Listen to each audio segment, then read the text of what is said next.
hard work will not make you rich. I get driven nuts by the amount of gurus and influencers and whatever who want to brag and say, no one can outwork me, I'm the best in the world. So many people outwork me. I still make more money than them. There has to be something else. One of the things that grinds my gears about a lot of the people that I see on Instagram that you probably see too is this whole like, no one can outwork me mantra. First off, it's objectively false because many people A, outwork you today, B, outwork you in the past, C, you haven't met everyone, and D, it doesn't fucking matter anyways. It's the same thing when someone's like, I'm the best, and you have to say you're the best because if you don't think you're the best, it shows that you're not confident. To me, I don't take that at all. If someone's like, I'm the best, then why aren't you on billboards? That's what the best would look like. Absolutely, you need to do the work. You need to put volume in, it's the only way you get better. But if you start claiming that you are the best, you cannot be outworked. You are making statements that you know are not true. Why are we bragging about work? Because work has very little to do with the highest levels of the game. Warren Buffett talks about if he makes 2 good decisions a year, he's had a good year. And so how is it that one of the best investors, one of the best business people in terms of measuring it by money, which is how you measure business, talks about how he does basically nothing, reads 5 or 6 hours a day, eats McDonald's, and makes a couple good decisions a year? How is it that that guy is making so much more money than the people who are bragging about the fact that they work so hard? Need motivation? Watch the top 10 with Believe Nation. Hey, it's Evan Carmichael, and I make these videos because the thing that saved me as an entrepreneur was watching the stories of other successful entrepreneurs, and I learned from their advice, I learned from their motivation, and honestly, I have no idea where I would be if I didn't have those videos to inspire me. I still need them for myself today too, and I hope that they can inspire you as well. So today, let's learn from one of the best, Alex Hormozi, and my take on his top 50 rules for success. Enjoy. Everyone only has the same hours of the day. Anybody who only sleeps 8 hours or only sleeps 7 hours and works the remaining of hours of the day, all of them would be tied for hardest working. So what creates output? You have volume of activity, and then you have the leverage of the activity that you're doing. That's what creates the total output. In order to do anything, you must do something. There has to be some level of energy that gets input into the system. Our activity, in terms of number of activities, is a very newbie measure of success in the beginning. Warren Buffett doesn't say, I sent 1,000 emails today. He doesn't talk like that. He's playing a different game. Jeff Bezos isn't like, woke up at 4 a.m. today. Now, mind you, I'm saying this as somebody who likes waking up early. We can't be as superstitious about what matters. Waking up early doesn't matter. Going to bed late doesn't matter. Not sleeping a lot doesn't matter. The few things that matter are the inputs that go into the system that have the most leverage to create the most output. Now, if you're a newbie and you can't get your ass off the couch, then by all means, figure out how to actually get your ass off the couch and do stuff. But then there's only so many hours, and so boom, and then very quickly you hit your capacity of work. Great, you've maximized that. Now what? The leverage that we have on that activity is gonna dictate how much we get out of it. And if we do a low leverage activity many times, we might get more than a high leverage activity that gets done once. A CEO who's gonna work with acquisition.com works virtually every hour of every day when they come in. Almost everybody does. So sometimes they ask, they're like, am I gonna be working more? Or like, it's impossible for you to work more. But you are gonna be changing what you work on because that's the only lever we have. There's only 24 hours. So we're gonna switch these 9 out and we're gonna plop these in with higher leverage activities. And so the way that we do that is we look at their calendars and we look at their org chart. This is how you grow a business. You look at what they spend their time on and you see which of these activities are low leverage. Is there anyone else in this org chart that we can hand these activities to? And if a large percentage of these activities are a certain type of thing and they don't exist in the org chart, then it's a role that we need to hire. The point of why I hate the concept of no one can outwork me is that there are many ways to win the game.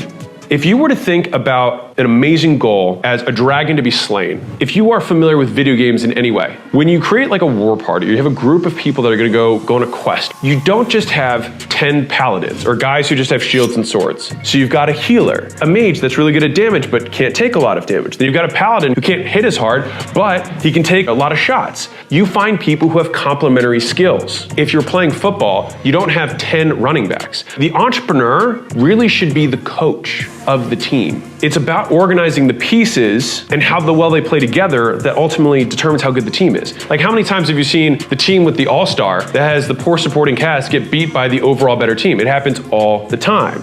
A lot of entrepreneurs, as I see them, are trying to play the game like they're the star player and they want to score all the points, but they lose to Apple because Apple's got a team. We celebrate a specific action like work when it's really just saying, oh look, there's a paladin who can take a lot of hits. Cool. That's not the only thing that's required to win. I think what is more valuable is to know what are each of the roles that exist within the business, A. B, is there one of these that you map to based on your characteristics and skill sets? And then C, what is my eventual evolution through entrepreneurship? We'll start at the beginning, which is what are the players on the field? So if you think about it by function, you've got somebody who has to promote, who's got to be a good marketer. They have to understand how to make things known across different platforms. Telling stories, building a brand, providing value to an audience. That's what marketing is. Sales is being able to convert that raw attention into a sale. Direct response ads, sales pages, video sales letters, etc., which is pretty much anything that's physical products or software based that's low ticket, or it's higher ticket, people to people, hand to hand combat who know how to in the beginning sell and then later train how to sell and then later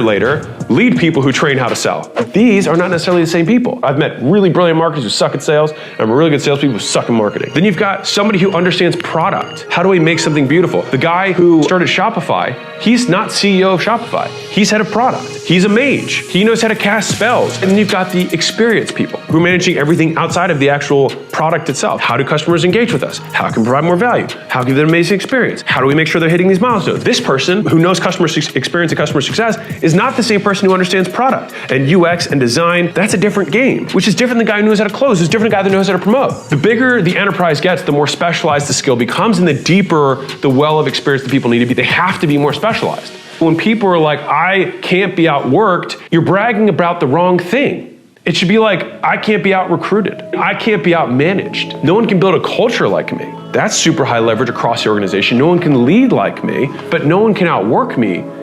It's just an irrelevant activity metric. I love working. I work all the time, but I would never claim that no one works harder than me. I tend to have very good leverage with the activities that I do. I spend tons of time writing a book, and that book prints and sells copies forever. It's a different way to play the game. And so level 2 of this, which player you are. In the middle run of this, you end up segregating yourself to a portion of the business that you're an expert at or that you're best at. CMO or chief sales officer, chief product officer. It's not about one player being the champion here. It's about how the team works together, which then gets to the third level of this. It's just about being the coach.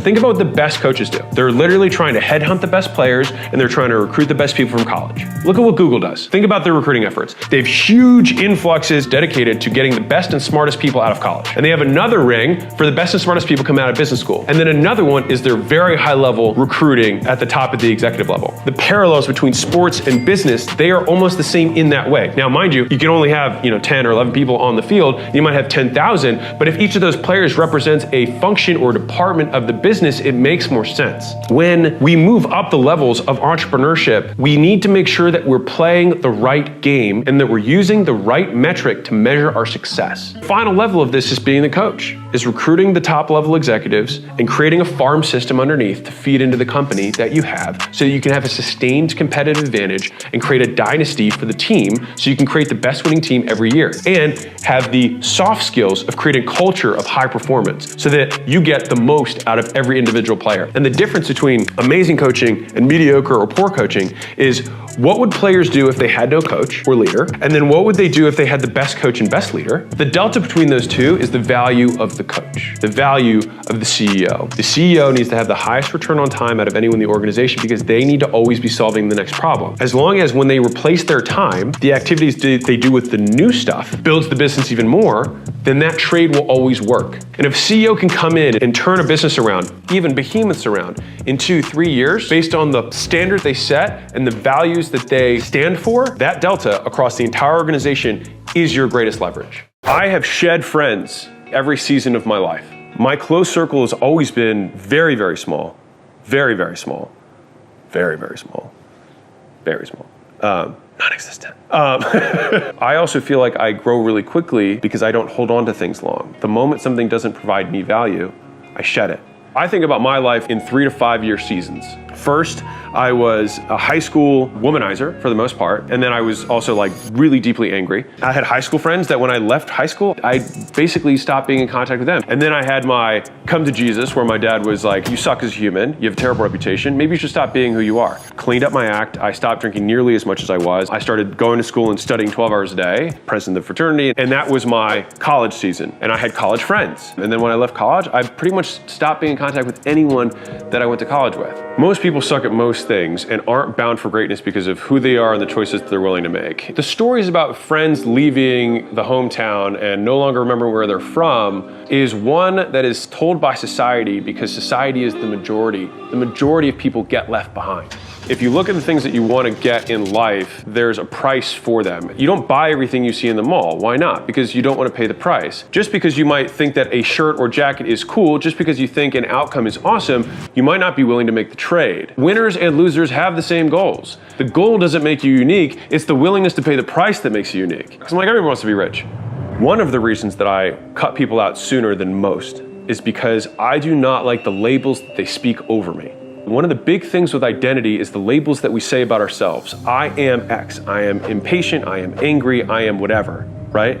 I am poor, I don't even like saying it. People in your past have the identity that they know you as, and then they will speak and they will beat that label into you because you're not matching their pattern. Why have you changed? You are X, you are Y, and you're trying to not be that because you're doing something different than changing, you're growing.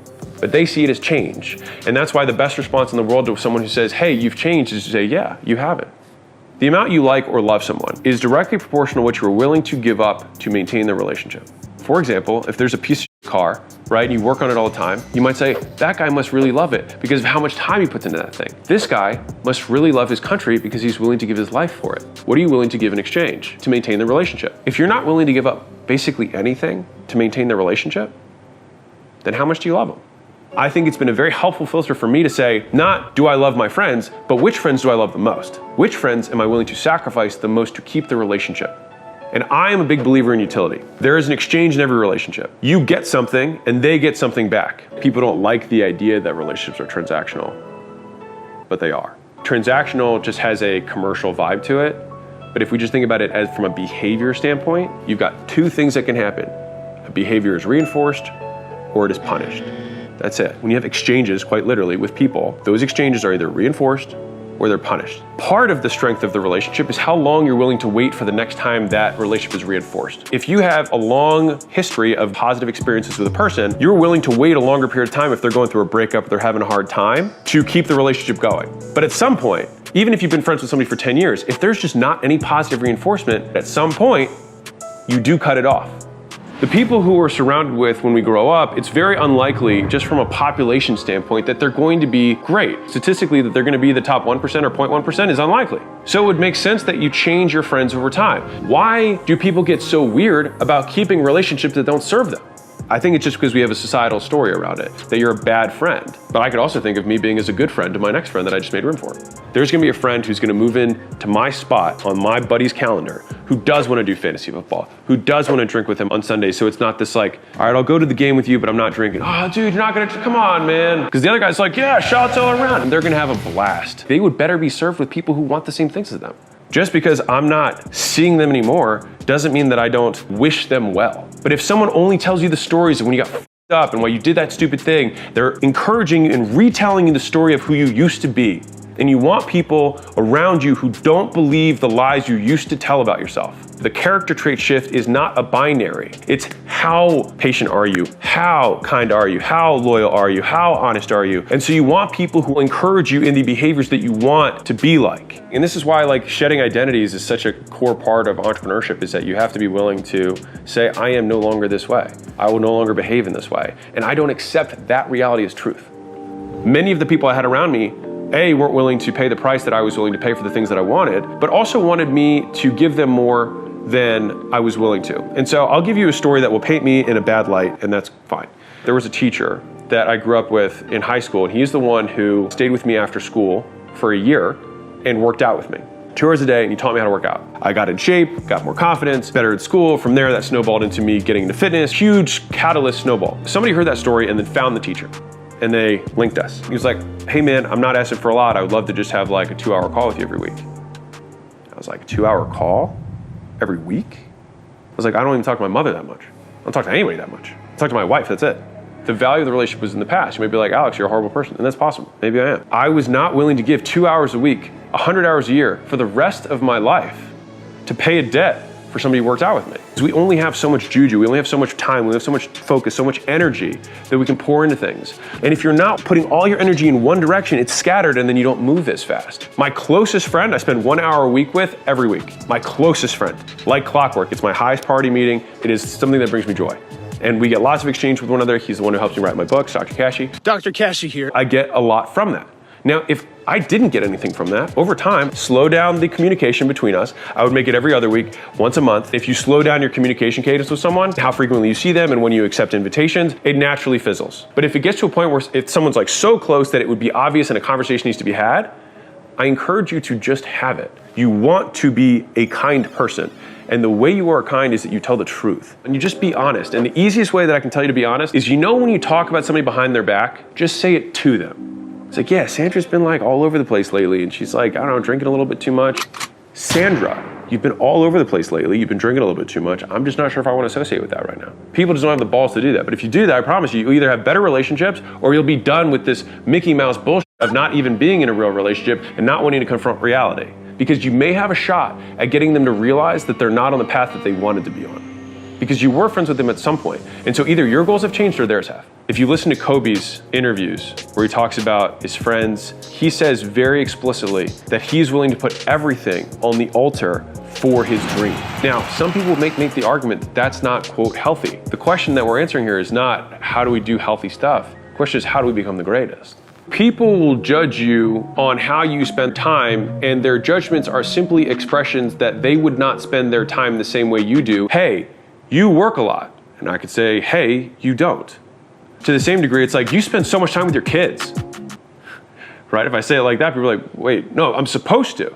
It's only the supposed to that's the thing that gives all the emotional charge to these conversations. Otherwise, it's just observing reality. You can't expect to do the same thing everyone else is doing and then somehow achieve a different outcome. Once you have the vacuum of friends, because you'll probably have weeded people out, then the best thing to do is join communities. And then you'll make friends with people in those communities who have the same goals as you. And then if you crush it, because you understand that volume is the answer and time is the ingredient, you're going to rise in that community and you'll gain more status and you'll start hanging out with the people who are at the top of that community, and then you can leapfrog into other communities. It's just lunch tables on steroids. I've wanted to live a rare life, and so I will have to be surrounded by rare people, and rare people are by definition rare. They are not common. My hope is that the people that I meet now are trying to go all the way with me. I want to do epic shit.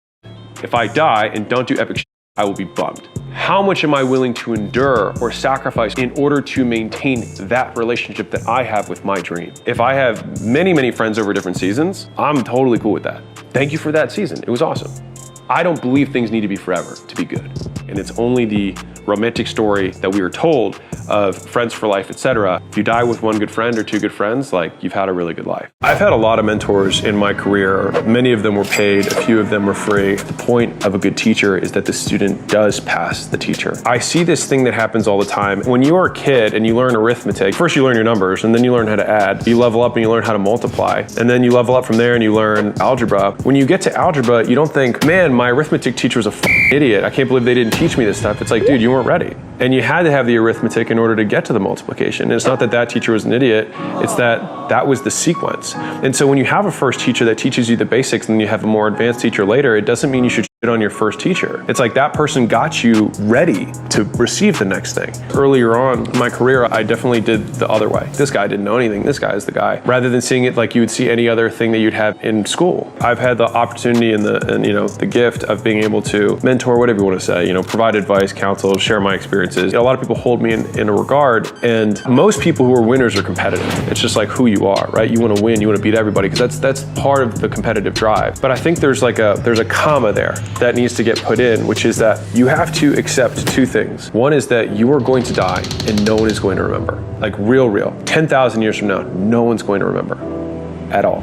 Number two is that when you're at the end of your life, the people who are going to be by your bedside are not the people who you vanquished, but the people that you helped. I know that I have passed a lot of the mentors that I've had in my career in terms of financials, etc. Earlier on, used to think that made me better than them.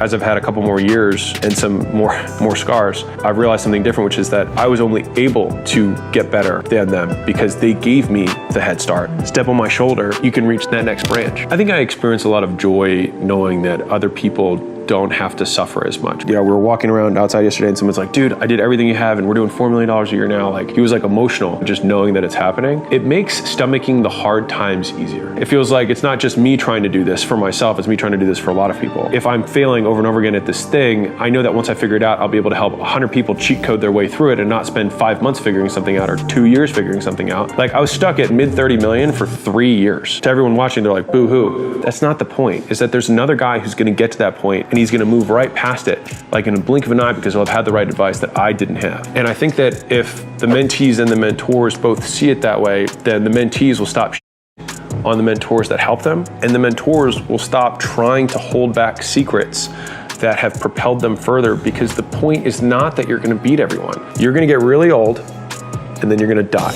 As you're getting older, there are gonna be people who are younger who had a head start. And as long as the next guy honors the fact that that guy died on the battlefield to give him these lessons and come back, and they have to recognize that they're going to die on the battlefield too for the next generation to pass them, they have it easier than us. That's the point of progress. And so rather than lamenting that the next generation has it easier, I thought that what we all say, I want to make the world a better place, well, that's what making the world a better place looks like. We say that this is our mission with our business. We want to make the world a better place. We want to make an impact. And then when it actually happens, we resent the kids for the fact that they didn't have it as hard as us. That was the point. My point is not to beat the progeny. My point is to forge as far as I can, look back and be like, hey, watch out for that hole, watch out for that rock, keep going, keep going. So they move through the path that we tread 3 times faster than we did because we already cleared all the trees. They get to the next non-clearing and they have to start hacking away and hacking away and hacking away to forge the next path. And then they become the mentors, turn around, and the next generation moves 6 times as fast to cover my distance and their distance. If you look at some of the greatest success stories, a lot of them talk about their mentors. Warren Buffett had his mentor early on. The quick story on that was that he said, I'll work for you for free. And Paul Graham told him, you're overpriced. He was the one who's going to be giving far more to this relationship. Even if Warren gave him his time, he still was going to be on the losing side. But he still did it anyways because he recognized that Warren had a gift. Warren passed him in his career. You'll notice that Warren isn't like, man, I'm so much better than Paul Graham. I passed that dude in my 40s. He doesn't talk like that. We really do stand on the shoulders of the giants. When I think about the gratitude that I have for the Gary V's who's 12 years older than I am, he's forged so much of this path that I didn't have to think about how am I going to create this whole thing. It's like he already had a blueprint and I can just start laying that out, immediately execute. There are guys who we have in our portfolio right now who are in their 20s, who are making twice what I was making at 30. But if they came to me below and then now they're above, that was the point. Gary Vee didn't have Gary Vee to mentor him on his career. I do right now, we all do. Many of us will pass Gary, and I don't think Gary minds. There's a 20-year-old, and it might be you, who's watching this, and you've got me. That's the point. I'm still gonna be hustling and trying to beat you. Don't get me wrong. When I see guys who are in their 60s, I'm like, man, by the time I'm 60, I'm gonna be 10 times as wealthy as them. 10 times the real estate, I have 10 times the, yeah.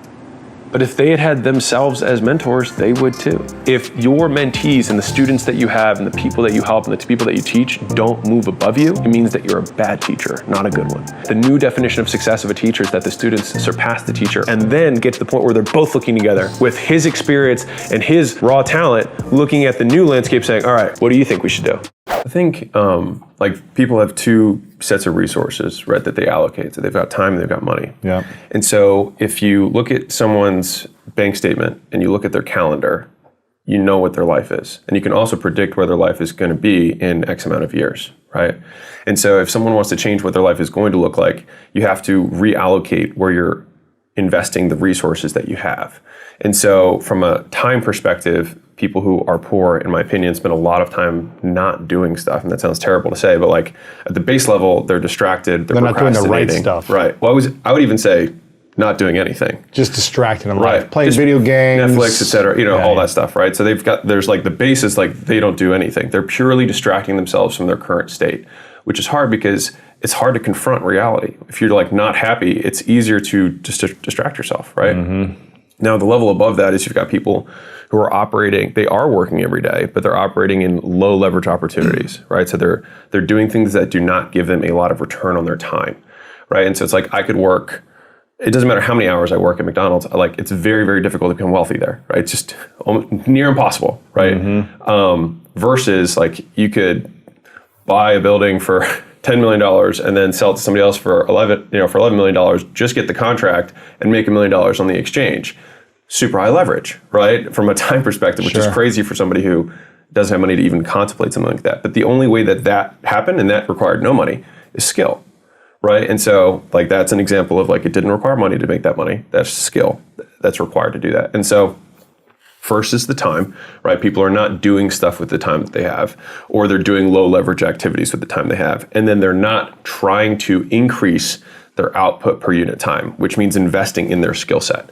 So like one of the easiest ways to gain leverage on your time, and when I say leverage, just for everybody, like leverage is the difference between inputs and outputs in a system. So, Archimedes said, if you give me a lever long enough, I can move the world. And so to the same degree, if you have enough skills, you can do anything, right? And so skills give you leverage on your time. So you get more out of each unit of time. So if I'm a master cold caller, I will get more sales and calls booked for the same unit of time than somebody who sucks at it. Same time, more output, right? But because they developed a skill at a masterful level. 100%. Yeah. And so when people are allocating their time, they're not by percentage, they're kind of like consuming their time rather than investing their time. So they're either doing nothing or they're consuming the time rather than putting time into getting higher returns on their time, which is education, right? And so education you can have from like the conceptual learnings, watching stuff like this, or the actual doing, right? And so you learn taking more action, 100%. failing, messing up, feeling like an embarrassment in the actions. Yeah. The first 1,000 cold calls you make, the first 1,000 cold emails you do, the first 1,000 doors you knock on, the first 1,000, you'll learn more from that than you'll learn from every single book you read up to that point on the concept. You'll learn, right? And so people don't allocate nearly enough time to that in the beginning. Also, to make sure you're actually taking action after watching this video, I've designed a special free worksheet just for this video. The worksheet will highlight all of the lessons learned in this video, as well as pull out our 3 favorite learnings and quotes that will inspire you to actually do something. The worksheet will also give you space to write down what your key takeaways are and your specific plan of action to make sure you're getting results. If you want the worksheet designed specifically for this video, absolutely for free, there's a link in the description below. Go click on it and start building the momentum in your life and your business. I'll see you there. Deficits occur when we speak desires, right? And so I love this statement. A desire is a contract we make with ourselves to be unhappy until we get what we want. And so whenever we state a desire, like I want this amount of money, I want whatever, you literally sign a contract that says like, I won't be unhappy until that happens, right? And so like I had this thing earlier on where I was like, I want to have meaning. I want to have great meaning in my life. And I was talking to a guy who made a lot more money than me because I asked him, I said, how do you create and destroy meaning in your work? That was the question I asked him on a podcast. And he was like, why do you think life needs to be meaningful? And it was the same exact thing as the happiness versus like the meaning thing, where it's like, I say life has to be meaningful and therefore everything that I'm doing, like I create this expectation of life. Whereas if life just is, it just is. And it's the only way that you can actually be there. It's just pure acceptance, right? Which is why like the whole like shoulds of like, we should work, we should have balance, we should X. It's like, I believe marriage is a compromise. Like these are just statements of belief that are casting expectations out in the world that are just bound to be untrue at some point and then create dissonance. And so it's like, I believe marriage is marriage. And I believe my marriage is my marriage. And I believe your marriage is your marriage. And like, I believe that I can work 24 hours a day if I want to. And that is all, period. Not, and it's bad or, and it's good. And there's no judgment on it. It just is. And so like, if I get dopamine secreted in my brain when I start working, cool. Like, and I will optimize for dopamine. And if I die, I know that in 1,000 generations, nothing I do anyways is going to matter. So who cares? Like, that's like the opening thing in my book is like, there are no rules. Like we live in this shoulds and have tos and like happiness. Everyone talks about it. And it's just like, everyone is unhappy because they say they want to be happy rather than being like, accepting like, fuck happiness. Like I just am, period. And then like, I don't need to judge the am, it just is. As a quick, pro tip for everybody, if you've got stuff that people ask you to do for them because you're good at it, maybe you're good at tech. It's like, can you help me set up my like Wi-Fi and stuff, blah, blah, blah. It's like, that means you're solving problems. You can charge, like what people ask you to do as a favor is an indication of the things that you can charge for later, right? So I had all these people who were asking me, not all these, a handful of people who would ask me for programs and stuff. And so what I did was, during my last year of consulting, I started something called the Free Training Project. And so the Free Training Project was, I would charge $500 to $1,000, but I wouldn't charge it. They had to donate that to the charity of their choice in exchange to work with me, right? And so that way I wanted people to value it, but they weren't paying me directly. So they'd get a write-off. They felt good. I had a ton of goodwill also in the marketplace too, because I was like, I'm doing all this stuff for charity. I got all these people reaching out to me like, this is so cool, blah, blah, blah, right? And so after a year of doing that, I had probably, 12 really good like great before and after pictures that I had collected from my clients. And I told them that was part of the deal. I was like, you have to donate it. I would like to do this for real later, but you have to let me use your testimonial. And they were like, that's fine. So once I had that, I had those first, 10, 12 customers who had great before and after pictures. I transitioned many of those customers, said, hey, I'm going to do this full time now. Are you comfortable paying the same amount you were paying to charity, except just making it charity of Alex, because Alex can't eat either. And that was actually how I transitioned from not-for-profit or donating everything. And I didn't even set up the entity. I just told them to literally donate it and send me the screenshot. I didn't even do anything like that. And so I didn't have a website. All I had was an LLC and a PayPal account. So like for everybody's like, I don't know how to start a business. I was like, you literally just need a bank account and a way to process money. That is it. Like 2 things. And you can Google how to figure it out. If you can't figure it out from Google, entrepreneurship might not be for you. All right. But you think about, there's 30 million businesses in the United States. 30 million other people have figured this out, which means you can too. So bank account, payment processing, make the first 10 free or some sort of charitable thing so that people don't feel weird, or you don't feel weird about selling, et cetera. After you have it, after you're providing this service to people, you can transition people from free service to paid service. And if they don't want to start paying you, then that gives you insight as to either you suck, right? Or they suck, which is also possible too. But either way, a certain percentage of those people will continue to stay and pay you. And now you have income. Now, you can also ask those people for referrals, which is exactly what I did. So I think half that business came in just from, the initial ones came in from friends and family and me posting. And so I'll close the loop on what I said earlier. A year later, after I had those testimonials, I made a public post being like, hey, I've got this thing now. I made a website, that was my big announcement. I made a website. I still have the post. I found it. It's 2013.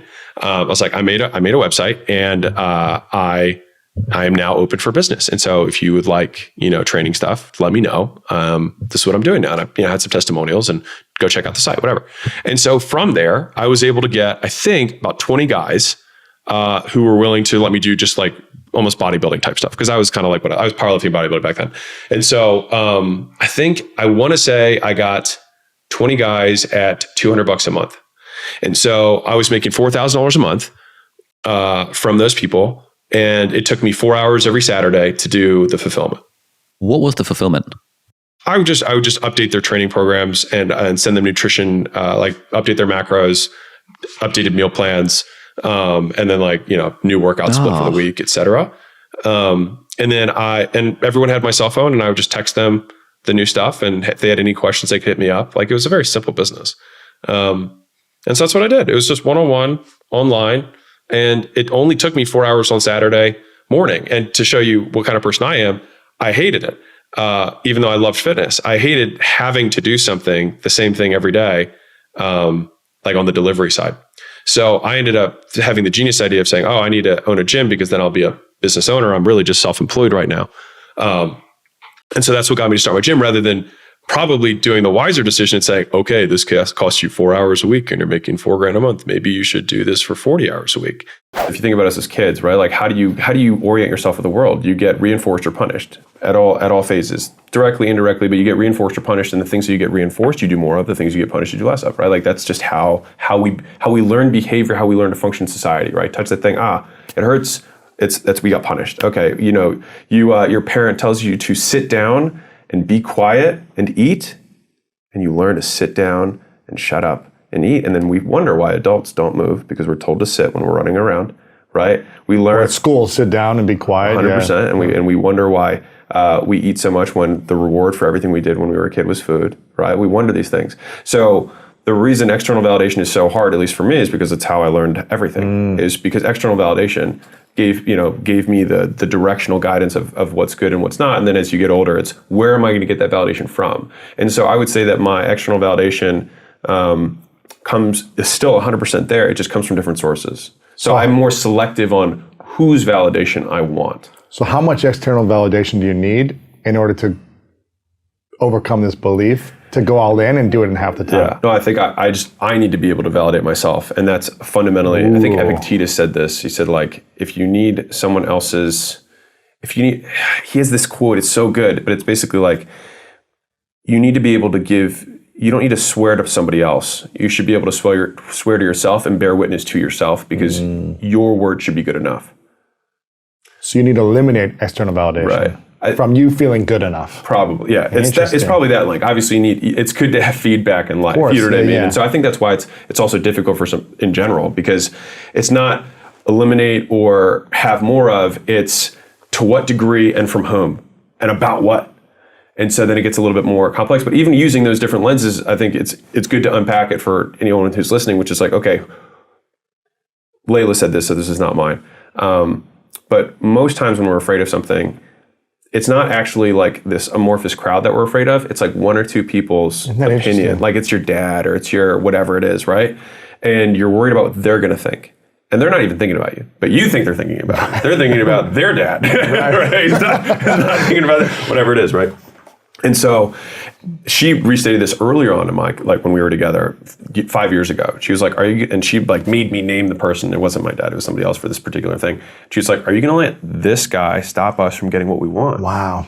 And it was like, when I saw it, it was just like looking in front of me. I was like, she's like, what if this guy hates you and thinks you're terrible? Is that a worthy enough reason to still keep going? And I was like, yeah. She's like, then let's go. You know what I mean? Yeah. And so she was very good with that. It's first you develop the skills, right? At a proficient level.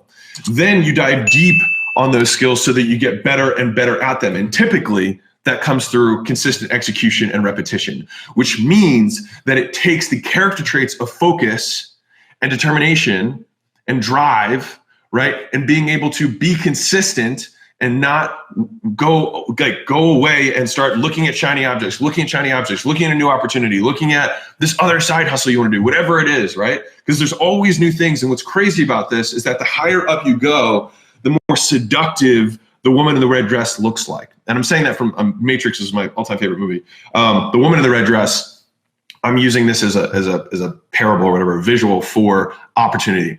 And when you're starting out, the woman in the red dress always looks attractive.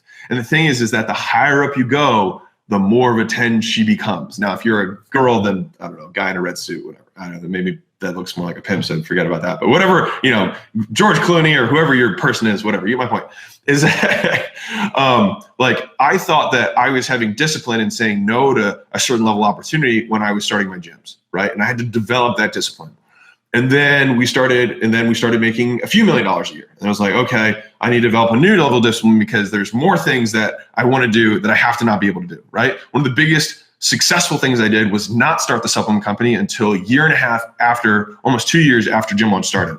All right. I had planned starting the supplement company at the same time as I started Gym Launch Original 3.5, 4 years ago. Like they at the same time I wanted to do both. And Leila, the angel that she is, was like, no, that's stupid. Don't do that. And so she thankfully was like, you have to stay focused. And so because of that, we were able to have the explosive growth that we did. And then at the right time, we were able to bolt that on. Now, big picture, I don't know if I would have done it again. I still probably would have stayed even more focused on Gym Launch if I could do it all over again. Now, we have it. We write a check for $600,000 every single month to our gym lords in terms of commission checks. So that's real money that I get to send back to the community, and that's very fulfilling for me. And it solved a problem that I always had when I had my gym. So like there are reasons that I did it, and so like history will tell whether it was the right call or not. I can never live the life of what it would have been if I hadn't done it. But I think if I were going back in time, knowing what I know now, I might not have done it.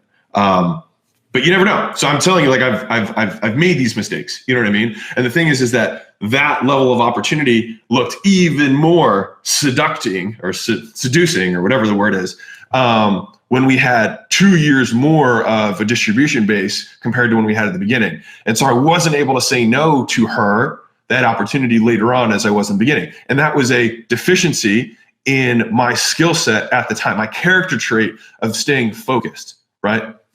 And so like I'm saying all this, if you're looking at it in terms of in verticals, the first step is filling the holes, and that's stacking all the skills together so you can get the first dollar to go over. And that's just becoming proficient, not amazing, just proficient. You don't have to be an expert at running traffic. You just need to be able to actually know how to run an ad. And the thing is that most proficient skills only take like not a lot of time. Like you can Google how to do X, and if you consume for like 2 hours of information, you'll probably be proficient. Most people just don't take those 2 hours to do it because it's uncomfortable and you're not good at it, right? So you consume the information and then you try, right? And then you fail because you're not good at it. You learn, and then just use those first initial tries. You learn more in your first 20 sales than you do in the first 20 hours of learning about sales stuff, right? You first time you actually step in the ring, you learn more about fighting than you do during all the time that you were practicing, right? Because it's real, right? So you're developing, you're stacking your skills and you're becoming proficient at it. Next step, you have to do repetition and being willing to get punched in the face over and over and over again, right? So that you can deepen those skills. And that's what amplifies the skills that you have so that you can get to another level. Then as you get to another level, then your character traits need to be strong so you can stay the course. All right, like the biggest thing in the book by Angela Duckworth called Grit, which is really interesting, is that the people who are most successful in life just stick with it. Like grit is stick-to-itness is what it is. So it's how likely are you to abandon a certain path to pursue another thing, right? And the people in the beginning have very low stick-with-itness, entrepreneurs, shiny object, shiny object, shiny object. They're jumping from opportunity to opportunity, and they never give any of the opportunities a chance to be successful. So one of the interesting things that maybe you can think about in terms of a quote that you can take with you is you can be successful at anything you want, just not everything you want. All right, that was a huge lesson for me. All right, I had a friend from high school who reached out who had a contracting business and a roofing business, and they were flipping houses. So it's 3 separate businesses. And I was like, dude, like, what do you want help with? And he was like, I don't know, like, what do you think I should do? And I was like, pick one. He's like, well, we're making money in all 3 of them. And I was like, cool. Pick one. Each one of those businesses can be $1 billion business. You can be $1 billion roofing company. You can be $1 billion flipping homes company. You can be $1 billion general contractor. There are examples of each of these things, right? But you just can't be $1 billion in all of them. And so there's a fallacy that we tell ourselves as entrepreneurs, which is that if I do more things, I will make more money, when in fact I need to do fewer things to get to where I want to go. And the reason I can tell you that it's the truth is because you naturally think the other way. And that's what most people think, which is why most people aren't successful. Right? It's they can't focus because there's too many things. It's just so easy to just add this one thing or do this other thing. And all of a sudden you're too spread thin. And you're not focused on amplifying the things that you're doing to get better. You're not deepening the skills. You're spreading yourself thinner. I've got employees that make $1 million a year plus. So like you can absolutely become filthy wealthy, and that's income, right? And so a lot of businesses that are at $10 million a year, the owner might only take $1 million in income, depending on, margins, et cetera. And so like, a lot of employees will they see top line as income, which is just a very employee mindset. They're like, oh, if I make 6 figures a year, I'll make 6 figures a year. It's like, well, if you really want to make 6 figures a year, I'll probably make $500,000 a year. Revenue wise, at least. If you don't want to have just bought yourself another job, right? Because so let's talk through this transition. So if you're an employee, when you make the switch, you're still an employee. You're just an employee of a different business that you happen to own, and you are basically 100% of the expenses. And so the business itself actually makes no money. You, as the sole employee of that thing and the boss, gets to call your own shots, but you were still the employee, right? So you're wearing all the hats, et cetera.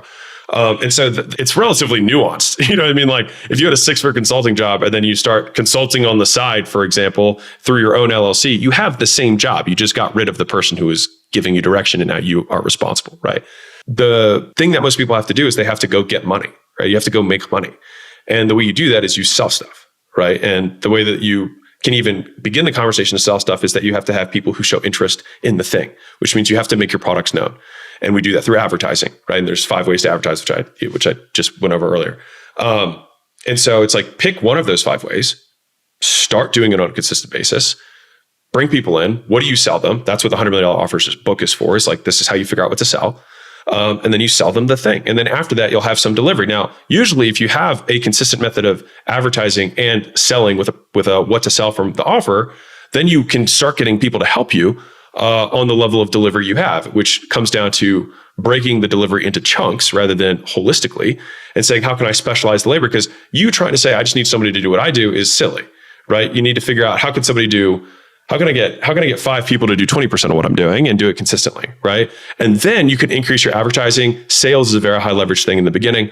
If you spent all day selling, just you would have enough for 5 people to do work, right? And so then you would have a business. The most important lessons that I've learned in my life have come from doing and mentors.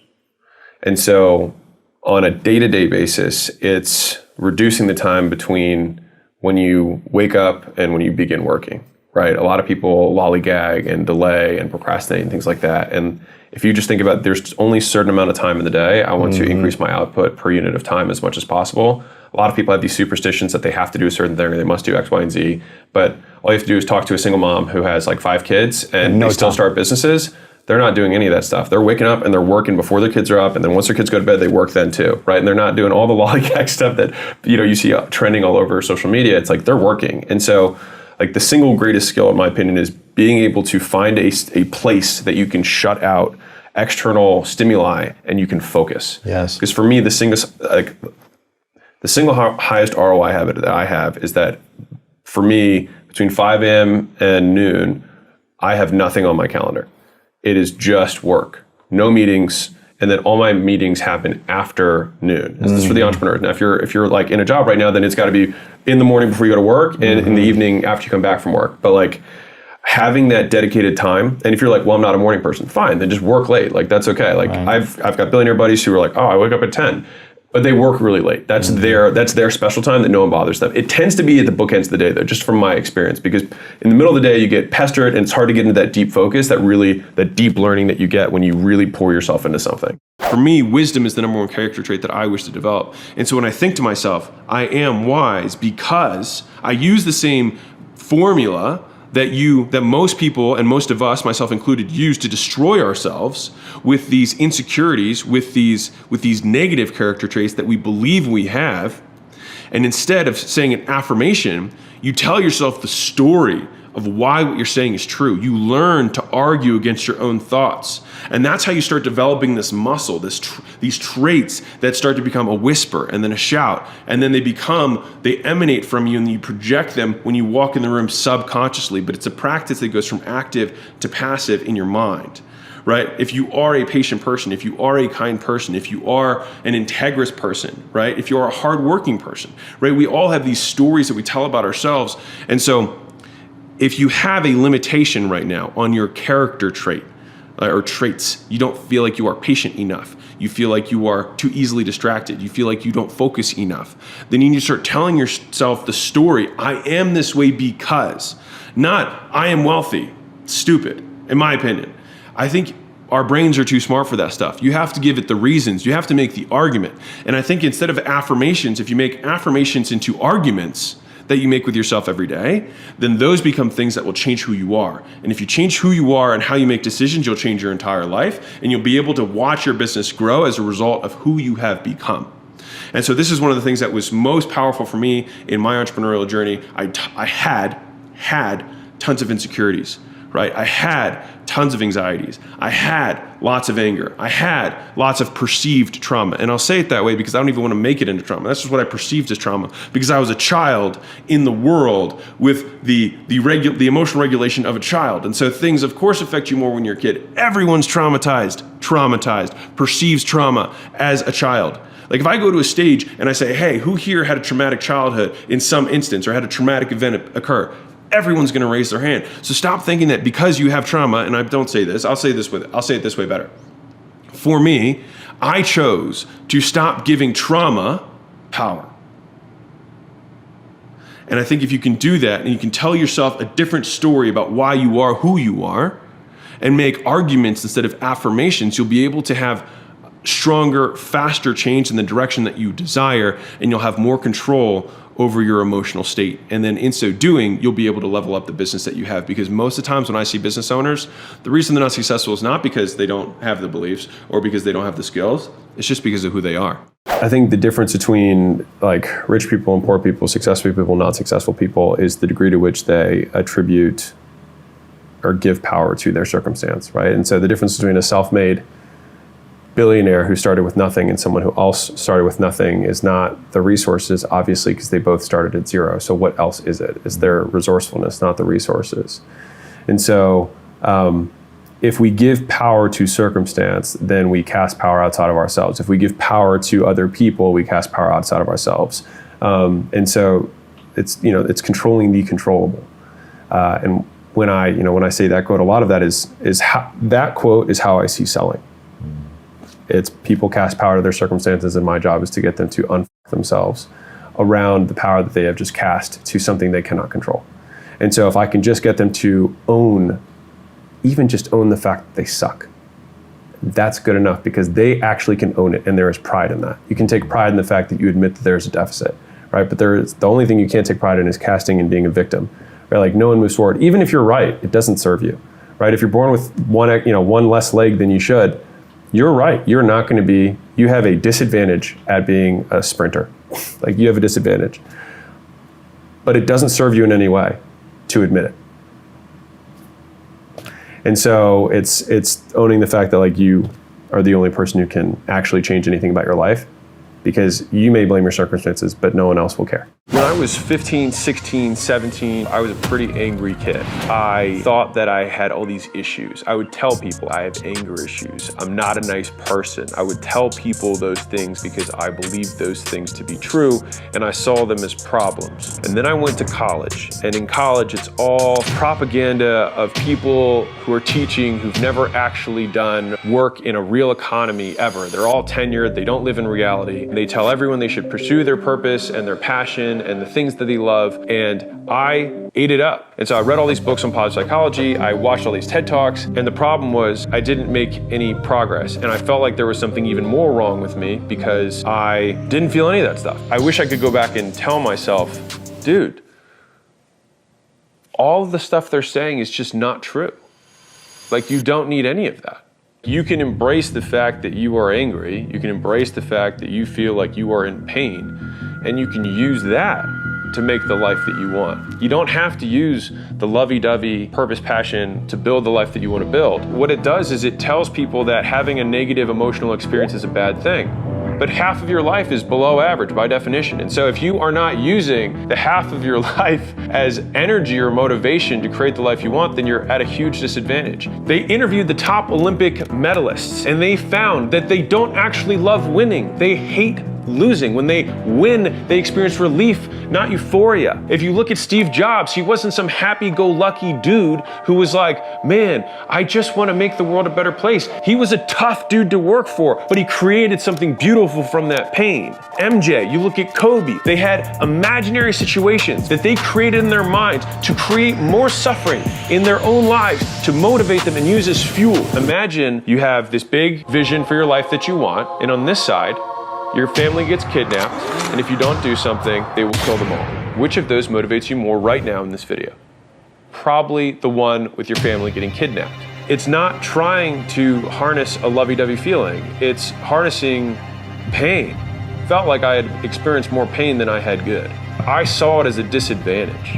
I saw it as something that I had to overcome. I didn't have this big purpose. I didn't have this thing that I loved. I didn't have this thing I was passionate about. And if I could have just skipped all of that and started the moment I accepted that it was okay to be angry. What wasn't okay was not doing anything about it. While I procrastinated by trying to find purpose, jumping from thing to thing to thing, trying to find the thing that really lit my fire, and just accepted that it was totally okay to work my face off in disgust from my current circumstance and who I was, then I would have gotten to where I wanted to go much faster. So many people are believing a lie. They have to be happy, they have to have purpose, passion for what they're doing in order to get out of their situation. They think that they are poor because they don't have passion. That is false. You are poor because you're not doing the activities that make you rich. And you can fuel those activities whatever way you damn well please. And so if you are somebody who is more motivated by the dark side, then lean into the dark side. Unlike the saying, the road to hell is paved with good intentions, the equal opposite of that is the road to heaven is paved with bad intentions. You can do good with bad motivation.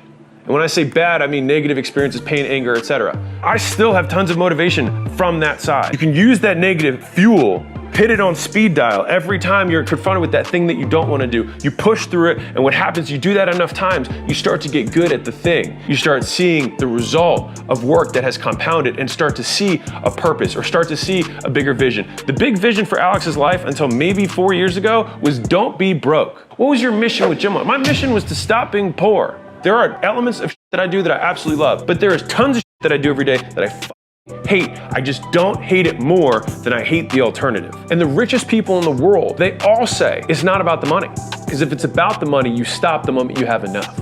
The people who are the wealthiest in the world have the three things in common. They have the big goal, they have massive fears about never being enough, and then they have impulse control to stay on goal. And oftentimes that impulse control comes from right as you approach the guardrail, looking over the edge and imagining what it would be like to have your friends tell you that you were a failure, or have them laugh behind your back, or talk down about you, or have your parents, when they're introducing you as their fun-loving kid, you know, he's still figuring himself out. That is what would crush me. The boring that you have to do is not fun. Jeff Bezos talks about overhead in business. There's tons of things that you have to do and be willing to do that you do not enjoy. The question is whether you do not enjoy them more than you do not enjoy the pain that you are going away from. As long as the pain of moving forward is less than the pain of going back and the pain that you imagine from not taking the action that you know should be taking, then you can use that energy as the single fuel that you can stay on path for an extended period of time. I'm writing my book right now. I'm on the 11th draft. Like, there is no feeling that makes me more sick than the idea that I could have done more. The pain of the idea of that book not doing well, or that book leading to people being like, I don't think he tried as hard. That is the thing that hurts so much more than going from the top yet again to make another video, to make another article, to make another short, to make another chapter revision yet again, so that when I do launch it, I think to myself, I literally exhausted every option on this.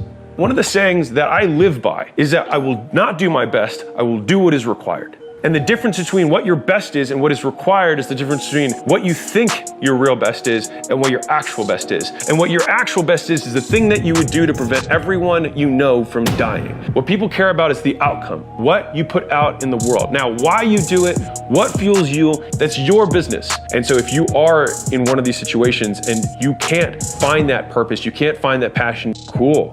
But it doesn't give you permission to not be successful. You go from in your late teens and early 20s, kind of living your dad's life, going to school, being a management consultant, the whole kind of Iranian work ethic, become a doctor, all that stuff. And then at 22, you decide, no, peace out, I'm not doing this. And your dad feels you're making this giant mistake. But then what I loved about that story was that he comes back and gives you his only ever apology to you for saying it was a mistake. What did you have to do to then ultimately make him proud that he apologized to you? Well, I mean, there's probably layers to this. You know, I mean, everyone's relationship with their parents are different. But for me, at least my dad, he was very much a material success guy. Like every time he introduced somebody, like before he got in the car, after he got in the car, he'd be like, oh, this is so-and-so, this is how much money he makes, right? And so it was very clear, whether he said it consciously or unconsciously, like that money was what, to him, is what was most respectable about someone. He would probably not like me saying that, but not through his words, but through his actions, it became clear to me that that is what he valued. And so for me to gain the affirmation or the approval of my father, I had to make money. But he also has his own ego and his own pride and whatnot. And so it couldn't be like I just have to match the amount of money that he makes. It's like I had to make more money than he'd ever made in his entire life for that to really solidify. And we're both pretty domineering personalities. And so there was like a 5-year period where we didn't talk too much. And I think there had to be a power shift that had to occur. And it only really occurred when the evidence was overwhelming. And so like when I started making money, I think the first year that we made like $10 million, he was like, well, we'll see how long it lasts. Like it wasn't, you know what I mean? So like, it wasn't just like you have to make more money. It had to be so insurmountable, the evidence, that it was undeniable. And so I think that that's also been a theme that I apply to a lot of the facets of my life, is that just through my own insecurities, I wanted to create, different pillars of my life that would be successful, quote, like beyond reproach, so that no one could say like, well, Alex is in good shape. It's like, no, he's in such crazy shape that no one can say that he's overweight, right? Or, he's not just like doing okay, but he's making so much money that no one can say that he's not successful. And I think, honestly, that's just because of my own insecurities. I don't think that's a testament to anything besides that. And I may still harbor those, and I just have evidence that allows me to function, better, and live in a more normal lifestyle rather than continually suffer from those, just because that evidence acts as a crutch against the insecurities that I have. There's 3 traits that people, then they looked at, because they were trying to find habits of highly successful people. And when they actually pulled apart, it's not, and I hope I'm not contradicting anything. But there's people who are really rich who wake up really late and work really late. And there's people really rich who wake up really, really early. And there's people who are really rich who eat really healthy. And there's people really rich who drink Coca-Cola and eat French fries every day. And so there's all these things that we want to make as truths, but there's easy examples that counter those things. So it's like, what are the few things that are true, or at least that seem to be present in all of the situations? And it seems as though there were surprisingly few. And so the 3 common traits that they had found were, 1, that people have a superiority complex. They believe they're better than others, and they believe that they deserve more than everyone else does, and that they can accomplish big goals, right? So they have a bigger vision because they believe they deserve it, or whatever it is, that they were able to identify that. The second thing that they were able to identify is that they had crippling insecurity, and which is a paradox of paradoxes. They feel they'll never be enough, and they'll always be measured against the things that they've achieved. And so you've got this crazy dynamic between they think they're better than everyone, they think they deserve more, they want to go after this big hill, and at the same time, they fear they'll never be good enough, and they'll never actually achieve it, and they actually suck. And then the third piece, which kind of adds the beautiful mix of this, is impulse control. Yeah. And so they're able to control their actions and focus on a single thing for an extended period of time. And so if you put those 3 things together, it's like you've got a big goal that's pulling you this way, you've got this big fear that you are running away from, and then you've got impulse control to keep you focused on the one thing that matters. Yes. And if you do that, if you are the type of person who has those traits, then you are very likely to be successful. I'm wondering, from your first 10,000 to then and not just you, maybe prescriptive advice now, and then let's add a 0 each time. So 10,000 to 100,000, a million, what's the mindset shift that I have to go by adding a 0 to my revenue every step of the way so I don't get stuck? It's a really good question. So when you're adding zeros, you're adding an order of magnitude, right? So it's a multiple, of 10 that's happening with each of those scenarios. And the only way you can really add an order of magnitude is not by doing 10 times more work, but by adding leverage, right? And so we have to have leverage to the things that we do. And so, in the beginning, you transition from being employed to being self-employed, right? And so that's kind of the first transition. And then your limit is going to be your time and how much you can bill per hour, right? From there, your next level is going to be building the core team, which is usually 5 or so people, which will be representative of departmental functions within a company, right? You'll have some element of promotion, some element of selling, some element of customer service, some element of finance, and things and that would probably, and then you are kind of managing in that. You're not really leading yet. You're really just managing the people below you. And in that time, typically you are better at the job at each of those roles than the people beneath you, because you cannot afford people who will be better than you at those roles. From there, adding another level of leverage, you then add another layer of management that goes, and then you really transition into being a leader, because you can't possibly, so each of those people now have 5 people underneath of them, right? Now you're at 25 or 30 people. And most of the stagnation points do happen around triplings. And that's usually because another whole layer of infrastructure needs to get built within a company. And so that's where people don't know what has to happen. And so that's when you go, and once you're a leader, you have to go into kind of step into the visionary role, and you're really hiring people who come with batteries included, solutions already having proven inside of them. Not, I have to go find some person, teach them how to manage a sales team, teach them how to recruit. No. You're finding somebody who's already built a 30-person sales team to help you build, take your 5-person to a 30-person sales team, right? It's you want to find somebody who's already run the Olympic gold, and then have them run it with you, rather than I'm a running coach, I've never run gold, but I'll try and do it with you. And the thing is that when you're earlier on, the reason it's difficult is because you can't afford some of those people yet. And so that's why early on, you have to spend a disproportionate amount of your time learning the skills, right? Rather than hiring people who already have those skills. So in the beginning, you're learning, and your ability to learn is the bottleneck. And later, it's your ability to recruit people who have learned. And so it's just like in business where you can buy or you can build, in terms of growing through mergers and acquisitions. So this is really going from top down. At a medium level, you can buy or build talent. You can buy talent by paying premium dollar for the best people, or you can build it. And both of those are strategies. You can build a system for designing and training salespeople. That was something that we were really good at. And so we could take people for less than top dollar and then make them into top dollar salespeople, right? Now, the risk that you have there is that some people then start recruiting your salespeople, right? Because you did the building for them. But it just depends on the strategy of the business overall. And so in terms of going from 10K to 100K a month, to $1 million a month, to 10 million a month, each of those represent orders of magnitude on leverage that you can employ within the business. And I'll just finish with one little thing. I know I just ran it a little bit. But the leverage, and this is from Naval Ravikant, this isn't me, but I remember the 4 C's. He doesn't say 4 C's. I remember 4 C's because otherwise I can't remember it. But it's like you've got code, you've got content, you've got collaboration, you've got capital, right? And so collaboration is the base of that pyramid of just getting other people to do stuff for you. So you get time back by having other people give you their time and you pay them for it, right?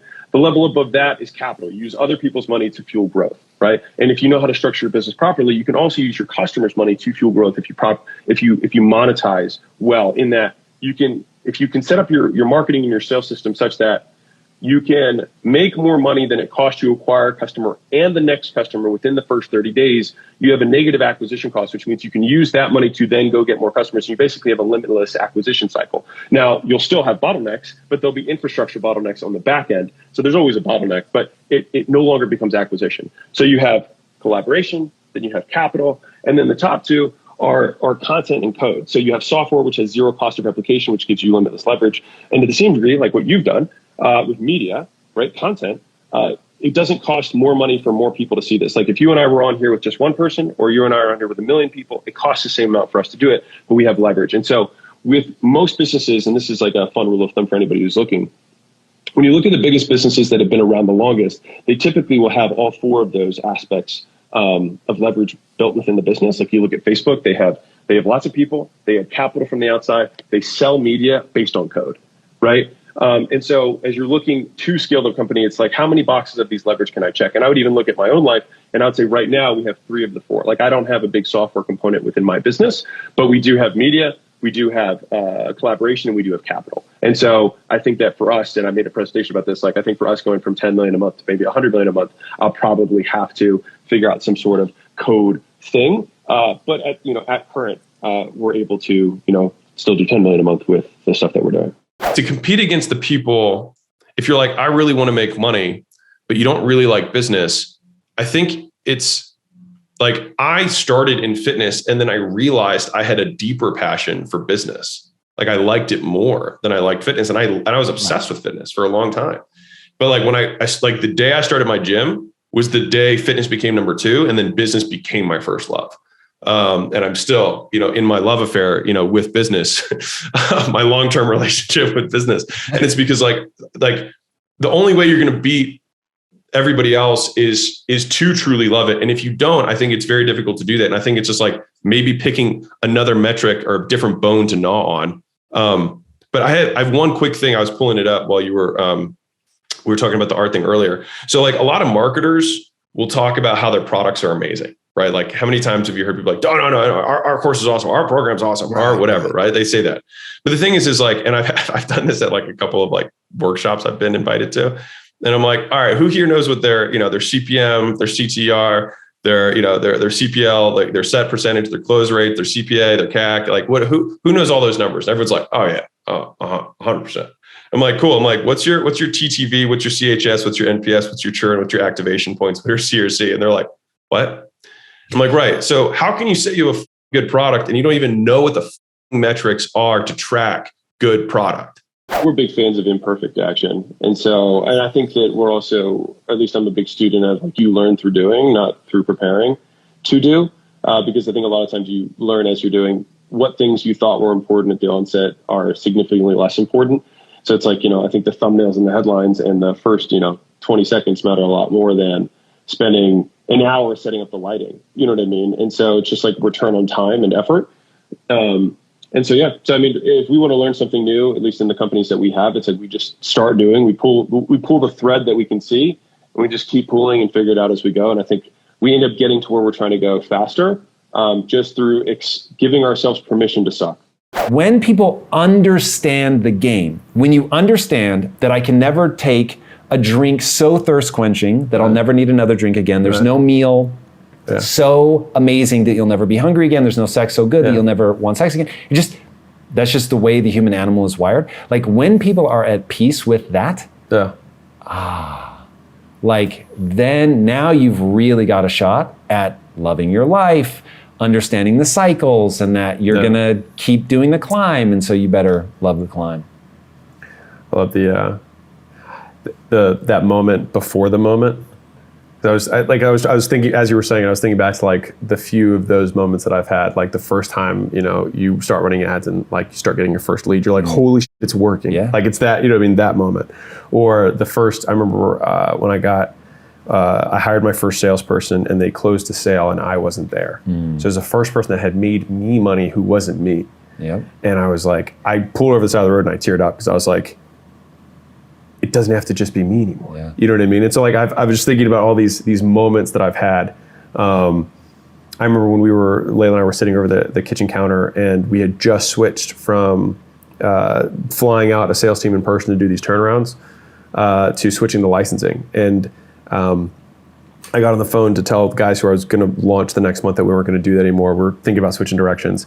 And so I said, hey, you know what? I can't do it, but I'll tell you how I do it, but I'm not flying out there anymore. And they were like, oh, that's fine. How much? And I didn't want to do it, so I picked a super high number, and then which was $6,000 at the time. And the guy said yes, and I was like, and I remember the moment being like, holy shit, what just happened?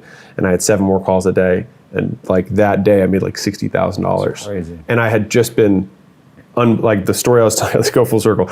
Like I'd just been completely broken. Like in that moment, like Gym Launch hadn't been created yet. There wasn't, you know, all these other things. But in that moment, I was like, what if this keeps happening?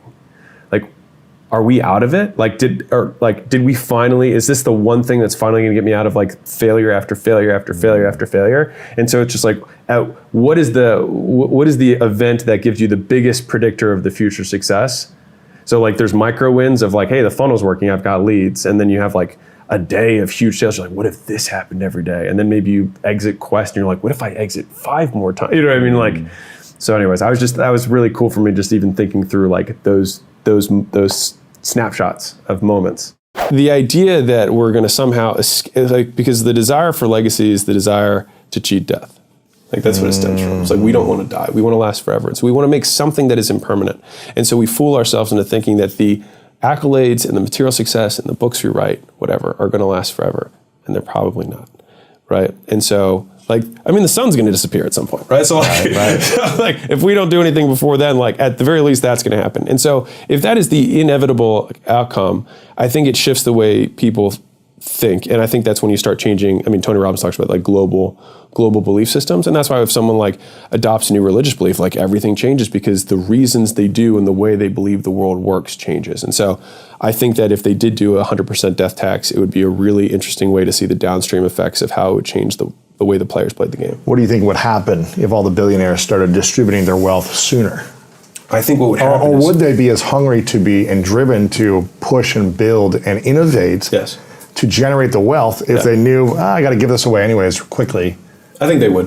Why? I think it's because I think I'm going to say something that may sound bad, but I think winners win because of who they are. Mm-hmm. And so I think it's like sales guys. Like you can have an incentive or a comp plan.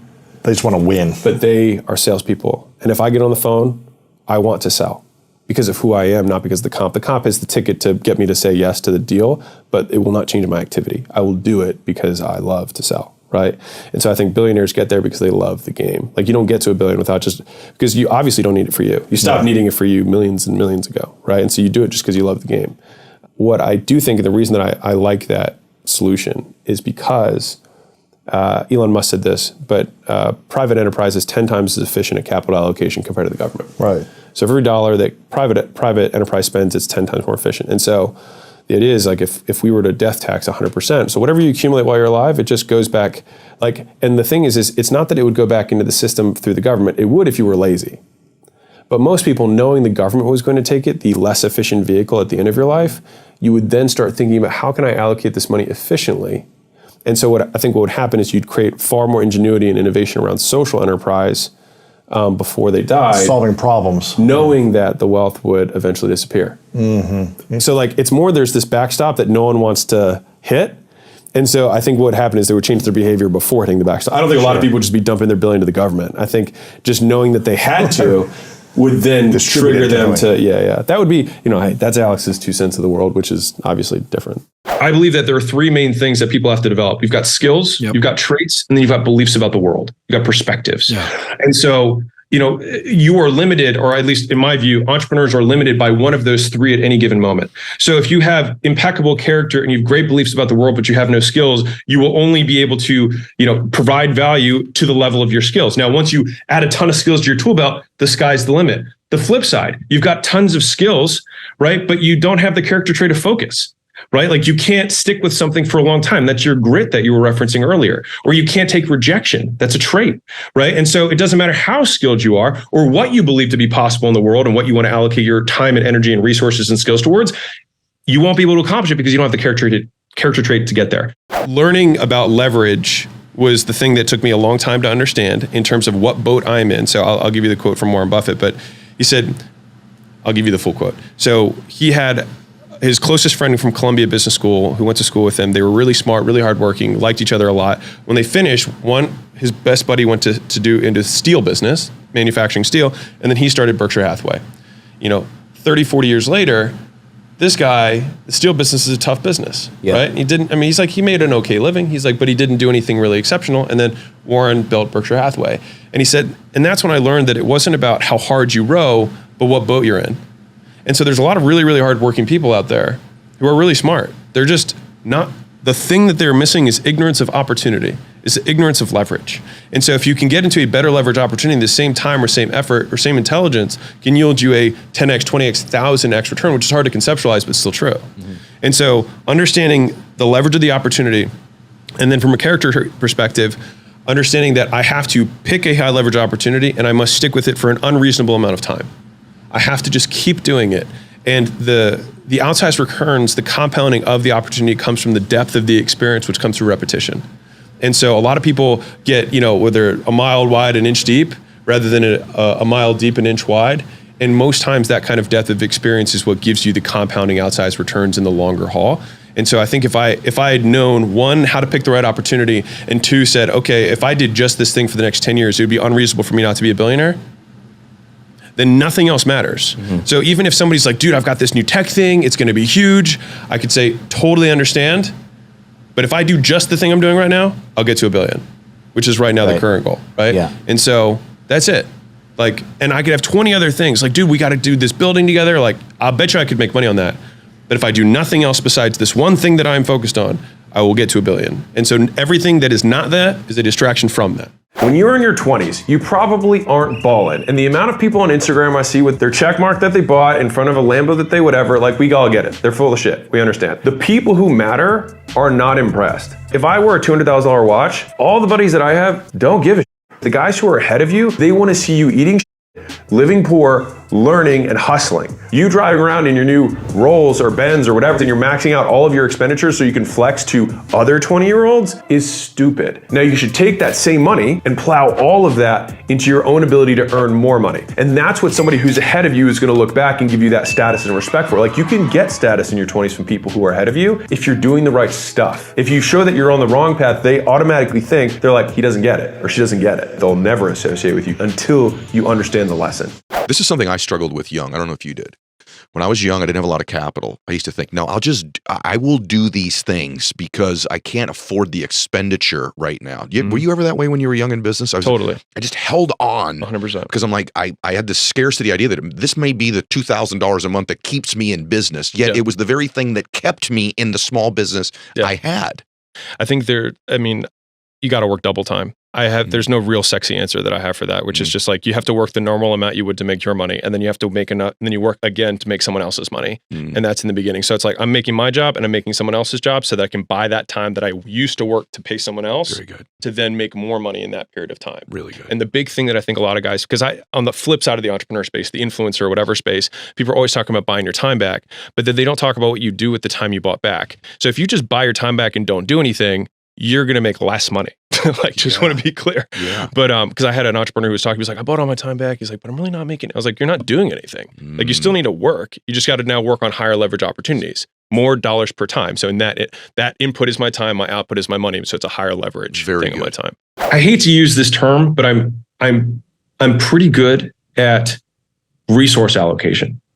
And so what I mean by that is, if we have limited resources in time and money and bandwidth or attention, and we have unlimited options that the world presents us, we have to learn to say no to 99.99% of things truly, because options are unlimited, resources are. And so the ability to allocate resources, I think for me, has allowed me to move through things quickly. Yeah. I've been able to move quickly through life because I've been able to allocate my energy into the highest leverage activities, the things that I get the most return on for my time. Something that I was analyzing a lot, because we get lots of entrepreneurs who are like, hey, what should I do with my life, et cetera. And when I look at how my income has increased, throughout my career, a lot of times it wasn't a function of the work ethic. In the beginning, you have to work, right? But then the next big lever on that is the opportunity. And so if you think about any kind of output in a system as volume times leverage equals output, the work has to start. So you have to have something to multiply, which is the effort. And then the next is that leverage. And so within the context of a business, I tried to define it for myself, which was, how many potential units of the product can I sell? And then what is the gross margin potential of the product that I'm trying to sell? And then what are the competitive dynamics within the marketplace? And so an example of something that has two of the three and not necessarily all three would be like, if I want to get into telecommunications. So I said, okay, I hate that I have no service. Like, I want to solve this problem. And so I'd say, well, everybody needs phone stuff. So huge potential market. The gross margins on an additional user is almost 100%. So, okay, really attractive. But then what are the competitive dynamics? Oh, I would have a really hard time entering into this marketplace because it's super capital intensive, et cetera. And it's like, okay, so maybe the opportunity now we rewind the clock 50, 60 years or 80 years, and that was the opportunity, right? Because you had all three of the dynamics. But then you look at newer things like crypto, you look at, the cannabis industry, which is still nascent. And those were, a lot of people smoke weed or want to, be involved in that industry or participate in consuming it, right? There's great margins, especially if you're vertically integrated within the space. And then the competitive dynamics are still, like, you can still be a new entrant and have a huge amount of market share as it's continuing to grow faster than the rest of the marketplace as well. So there's a fast growing market that's growing faster. So if you just stayed the same as the market, you're still going to outpace anybody else. Oh, really good. And there's fewer people taking it up. And so it's like you have two competitive dynamic kind of like trailwinds behind you. And so when I looked at, like, we exited our 3 companies last year, I was like, okay, I want to be really, really selective about what opportunity we pursue, because I know that, Warren Buffett's like one of my big heroes, and he talks about how it's much more about not about how hard you row, but about what boat you're in. And he tells a story about how he had a companion who was basically the same as him, and they both split off from Columbia, and he became Warren Buffett, and the other guy just had a normal career in the steel business. Different opportunity. And so I think being selective about the opportunities we pursue is probably the greatest leverage point you have on your career. I shortcutted so much stuff when I was younger. I just wanted to get it done, rather than doing it well. There's kind of 2 ways you can take the saying, which is why I like it so much, is that if it's worth doing, it's worth doing well. Because many times I was doing things that were not worth doing. I didn't have the time to do things well because I was doing so many things that were not worth doing. The first criteria is, what problem are we solving? What am I hoping to accomplish? Is this worth doing at all? Because if it is worth doing, then I have to understand that to do it, right, to do it well, it's going to take this much time. Now, given that, is it still worth doing? And if it passes that test of A, being worth doing in the long haul, and because it is worth doing well, then it gives us this lens through which to see the activities we do so that we can prioritize the things that will make us the most money or get us closer to the goals we have. And so younger me had more energy than me does now. I make way more money than younger me did. And it's because I do fewer things and I do different things than I did then. And now, if I write a book, I'll take a year on writing the book, because if it's worth doing, it's worth doing well. Because I understand that taking 1 year today will mean that book might sit and sell and distribute itself to millions of people over the next 50 years or 100 years or after I'm dead, compared to me just putting words on a page that are pretty good and then shipping it. And I think the vast majority of people don't get the difference between good and great. The ocean between good work and great work is vast. It's 5 times, 10 times the work to go from something good to something great, which is why you have to be really selective about the few things you choose to do that are worth doing, and in being worth doing well. People live with the wrong people. They have terrible roommates who break things, who go out drinking, who are late on rent. Like, these are all things that'll distract you from the thing you're trying to do. That's like level 1 worst type of roommate. Above that, you've got people who are responsible, etc., but they don't have the same goals as you. They will speak over you their limiting beliefs, and they will oftentimes not actually root for you, and they will kind of undercut you when you're on this path, which is probably different than them. And the thing is in the beginning, what becomes success looks like failure. You're learning, you're not earning. They're already pulling their earning trigger. They're bragging on the fact they make 70 grand a year. Whatever. You have a different goal. And so never listen to people who have smaller goals for your life than you do. Making sure that you're living with the type of people who are trying to do the same thing as you are in your life will encourage one another, and you guys are kind of like in the game together. That's what will shape the way you see the world. I do think it's worth living with multiple people in your 20s because 1, your 20s can be lonely, but 2, it's also just a lot cheaper. I lived in a house with 7 people in California, and I was able to only pay $400 a month in like a nice area. Well, I'll say a statement that we say a lot in our community, which is your work works on you more than you work on it. And so I believe that we were meant to work. Yes. We were built to work. Yes. And I had a very a rock bottom experience, which was in a rock top situation. So I'll tell this to give context. So last year we exited 3 of our companies for a sizable amount. And during that year, I wasn't really allowed to work because I couldn't show that I was doing anything in the business. We also couldn't make any big changes because you don't want to change stuff during a transaction, et cetera. And so during that year, I basically had to take off because I also I'm a big believer in not starting new things until like you have finished the thing that you are working on. And so I pretty much had to sit idle. And it was one of the more depressed years of my life because I had to just sit on my hands and do nothing. And I realized the blessing that it is so much worse. It is worse to not be able to work than to be forced to work. Yes. If I had to pick, Agreed. Being unable to work is worse than being forced to work. And so I think if we extrapolate that out, we learn to derive pleasure from work in a job well done. And I think that the gain or pleasure that you get is proportional to the pain that you experienced to achieve the outcome or accomplishment. If something comes easy, it means less to you. Yeah, that's right. And so if we want to have these meaningful experiences as humans, then we must bear the price of that because there's no way we can cheat it. What we put in is what we will get out. Like what we reap is what we sow. And so if we want to have the big reap, we have to sow big.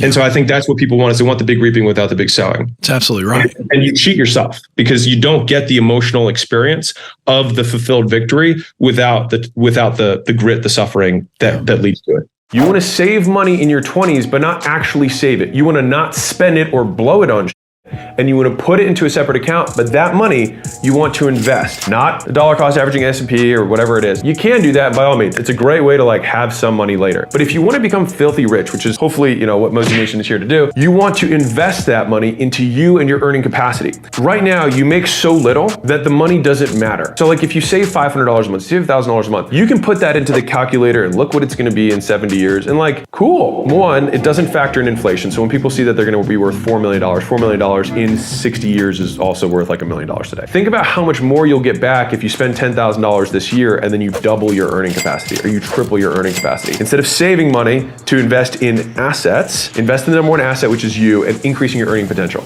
The goal that most of us entrepreneurs have, right, is to have freedom, right? So we want to not work or not have to work and have money coming towards us.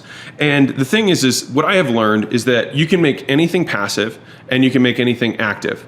And one of the difficulties for entrepreneurs when you switch from entrepreneur to investor is that you want to take your passive things and make them more active in order to increase your returns. And that's a very tempting thing to do because we're entrepreneurial and we can see where the margin is getting lost, right? But if you always chase time, then you'll always be able to make whatever it is. Like if you chase time always, then eventually you'll end up with all your time and you should have some left over that is coming towards you, right? And so I'll give you a quick example. Gym Launch 2 years ago, I think made 17 million. I mean, according to our quality of earnings, we made 17 million in profit in 2018. And this year, we'll probably do 8 million-ish in profit. So you're like, whoa, you cut in half. Here's the difference. When we did 17 million, I was the business. It was 100% Alex's face wrapped with a monetization structure wrapped around it. I was taking calls. I was doing all of these things. I was definitely CEO. I was definitely in front of the marketing. I was also the product. I was doing all those things, right? Right now, the business basically generates half the profit, but it involves me for about 90 minutes a week. And so my dollars per hour are significantly higher because now I also have all these other things that I can do with the time that has earned back for me. Managing stress is a learned skill. It doesn't come from changing conditions. Anything external does not influence how stressed you are. The judgment you have about the external is what influences how stressed you are. I don't like the term mindset. You know what I mean? I hate it overall. But in terms of like reframing and perspective shifts, I think those are powerful to think through, which is at the end of your life, you will probably be equally satisfied and dissatisfied. There will be things that you will wish you would have accomplished, and there will be things that you will be proud that you had done. The same as right now. And so I think it's much more about figuring out how to separate your internal dialogue and feelings, or at least response to your feelings, from the external. You don't have to go through the fire. The fire gives you evidence that you have the trait. You can be a patient person but never been tested. But the moment you're tested, you have evidence that you are patient. So all it does is it gives us reinforcement that what we thought about ourselves all along was true. What is the practice of doing this? It's being able to separate and identify when you feel stressed. Step one, I feel stressed. I feel it. And whatever your triggers are. For me, I feel tight in my chest. That's how I know that I start feeling stressed. So when I feel that, I think, okay, what is causing this? What is the trigger that I have chosen to judge as good or bad? What is the label that I'm ascribing to a situation? You have to peel back the layer and say, what is it? And then usually, if you take it all the way down, it means that you think you're going to die. Sales were low today, which means sales are going to be low forever, which means I'm going to have to fire everyone, which means everyone's going to hate me, and I'm going to be isolated and alone, and I'm going to die. Right? Just because you think it doesn't mean it's true. Thoughts are not true. Not all thoughts are true. They're just thoughts. Same as feelings. They're literally just chemicals in your brain that are meant to keep you alive, not to help you succeed. When you feel stressed, stop and be like, I'm feeling emotion here. I wonder what is causing this. What am I labeling as bad? Do I need to change anything about this external condition? Probably not. So do I think that law of large numbers is that if I have 365 days and I did the exact same thing, there's going to be days that are in the bottom 10% and days that are in the top 10% with the exact same conditions, like in terms of behaviors? The answer is yes. And so I just describe this as like, this just might be one of those bottom 10% days. And bottom 10% days happen every 10 days. Independent. It's 3 a month. It's almost every other, every week-ish. And even of those 36 days, you might even be in a bottom 10% day of those, which is a bottom 1% day. 3.6 days a year. Horrible days. But does it mean we need to change our behavior? Probably not. Because our behavior over a long trend line has tripled this business.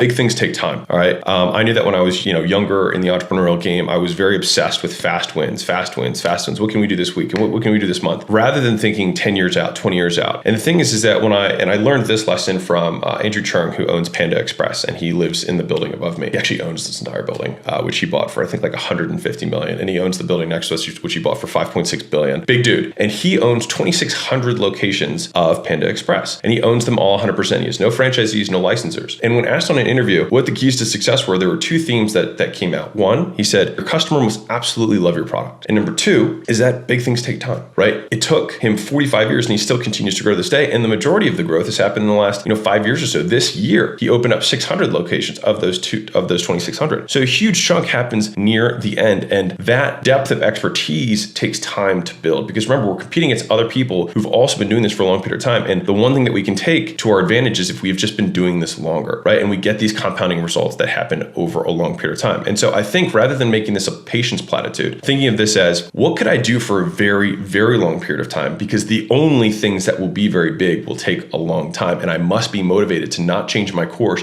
or see some shiny object that's going to take me away from my overarching vision or goal. And so I think when I started thinking this way, the companies that I had continued to grow better with higher quality people and made higher quality decisions because it wasn't about the short win. It was just, is this going to matter in 10 10 years? And what are the few things that will matter in that long period of time? And then let's ruthlessly eliminate everything else and just focus on those things. There's a saying in our community called do the boring work. And a lot of times we don't confront the work that must be done because it's not exciting or sexy and it feels somehow like it's beneath us. Prospecting and doing $100 a day can feel tedious. Posting and repurposing the same content across lots of different media sources can feel tedious. Reaching out to people you know and asking them if they know someone who might be interested in your products or services might feel tedious. Or creating 100 different ad variations with different hooks and headlines can seem tedious. It's very easy to understand, very hard to do, mostly because people don't have the discipline and the work ethic to go through the boring work, which kind of leads to the second one here, which is that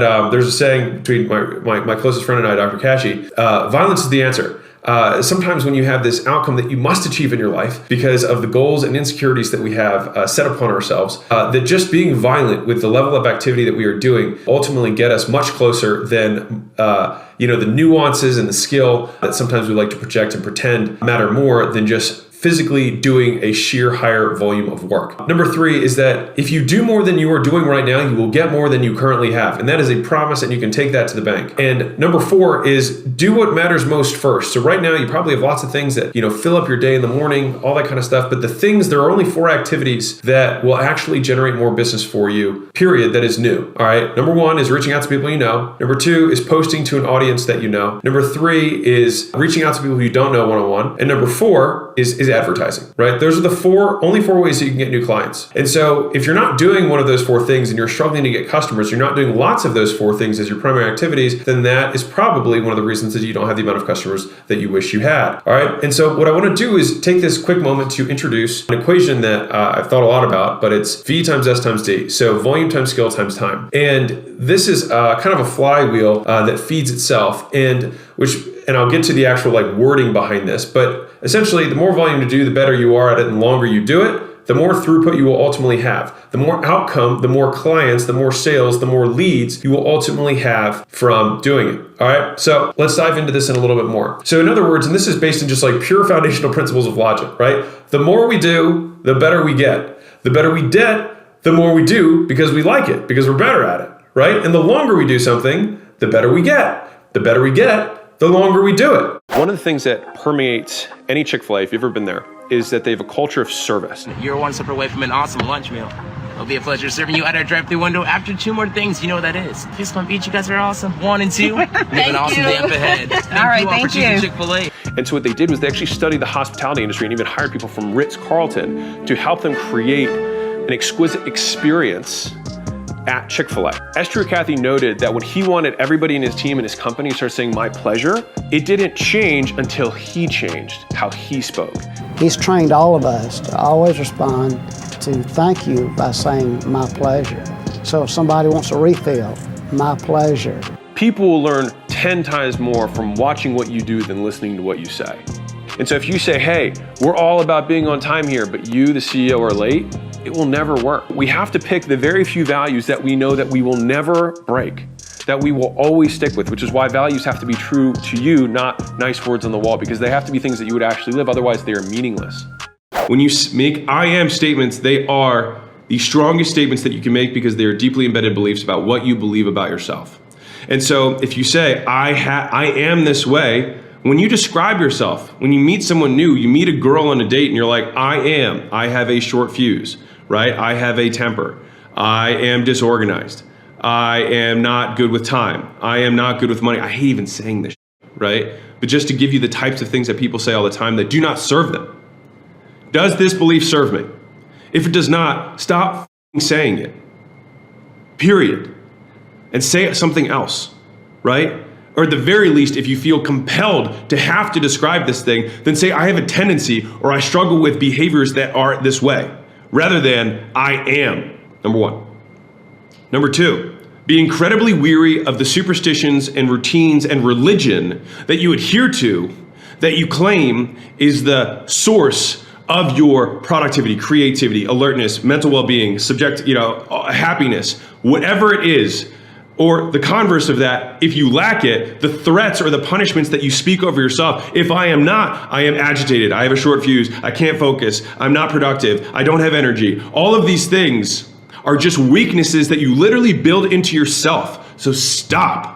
And one of the sayings that I live by is that we're one decision away from changing our life forever, right? You're one decision away from drinking and getting killed in a car accident. You're one decision away from, cheating on your spouse and destroying your marriage. You're one terrible comment away from destroying your child, right? And you're also one decision away from destroying your business if you so chose. So decisions are the wellspring of life, or at least the train track splits of where we're going to end up. All right. Learning to make the decisions is an important concept, but believe it or not, for this video, what I want to focus on is actually the environment under which to make the decision. During this process, one of the things that was very frustrating for me, and this decision took me about 12 months to make, and I'll explain what the decision was in another video in the future. But it's safe to say, it was a hugely impactful decision in my life, financially and otherwise. One of the difficulties that I was having is that the information that I had was not changing, and yet my decision of which way to go continued to falter.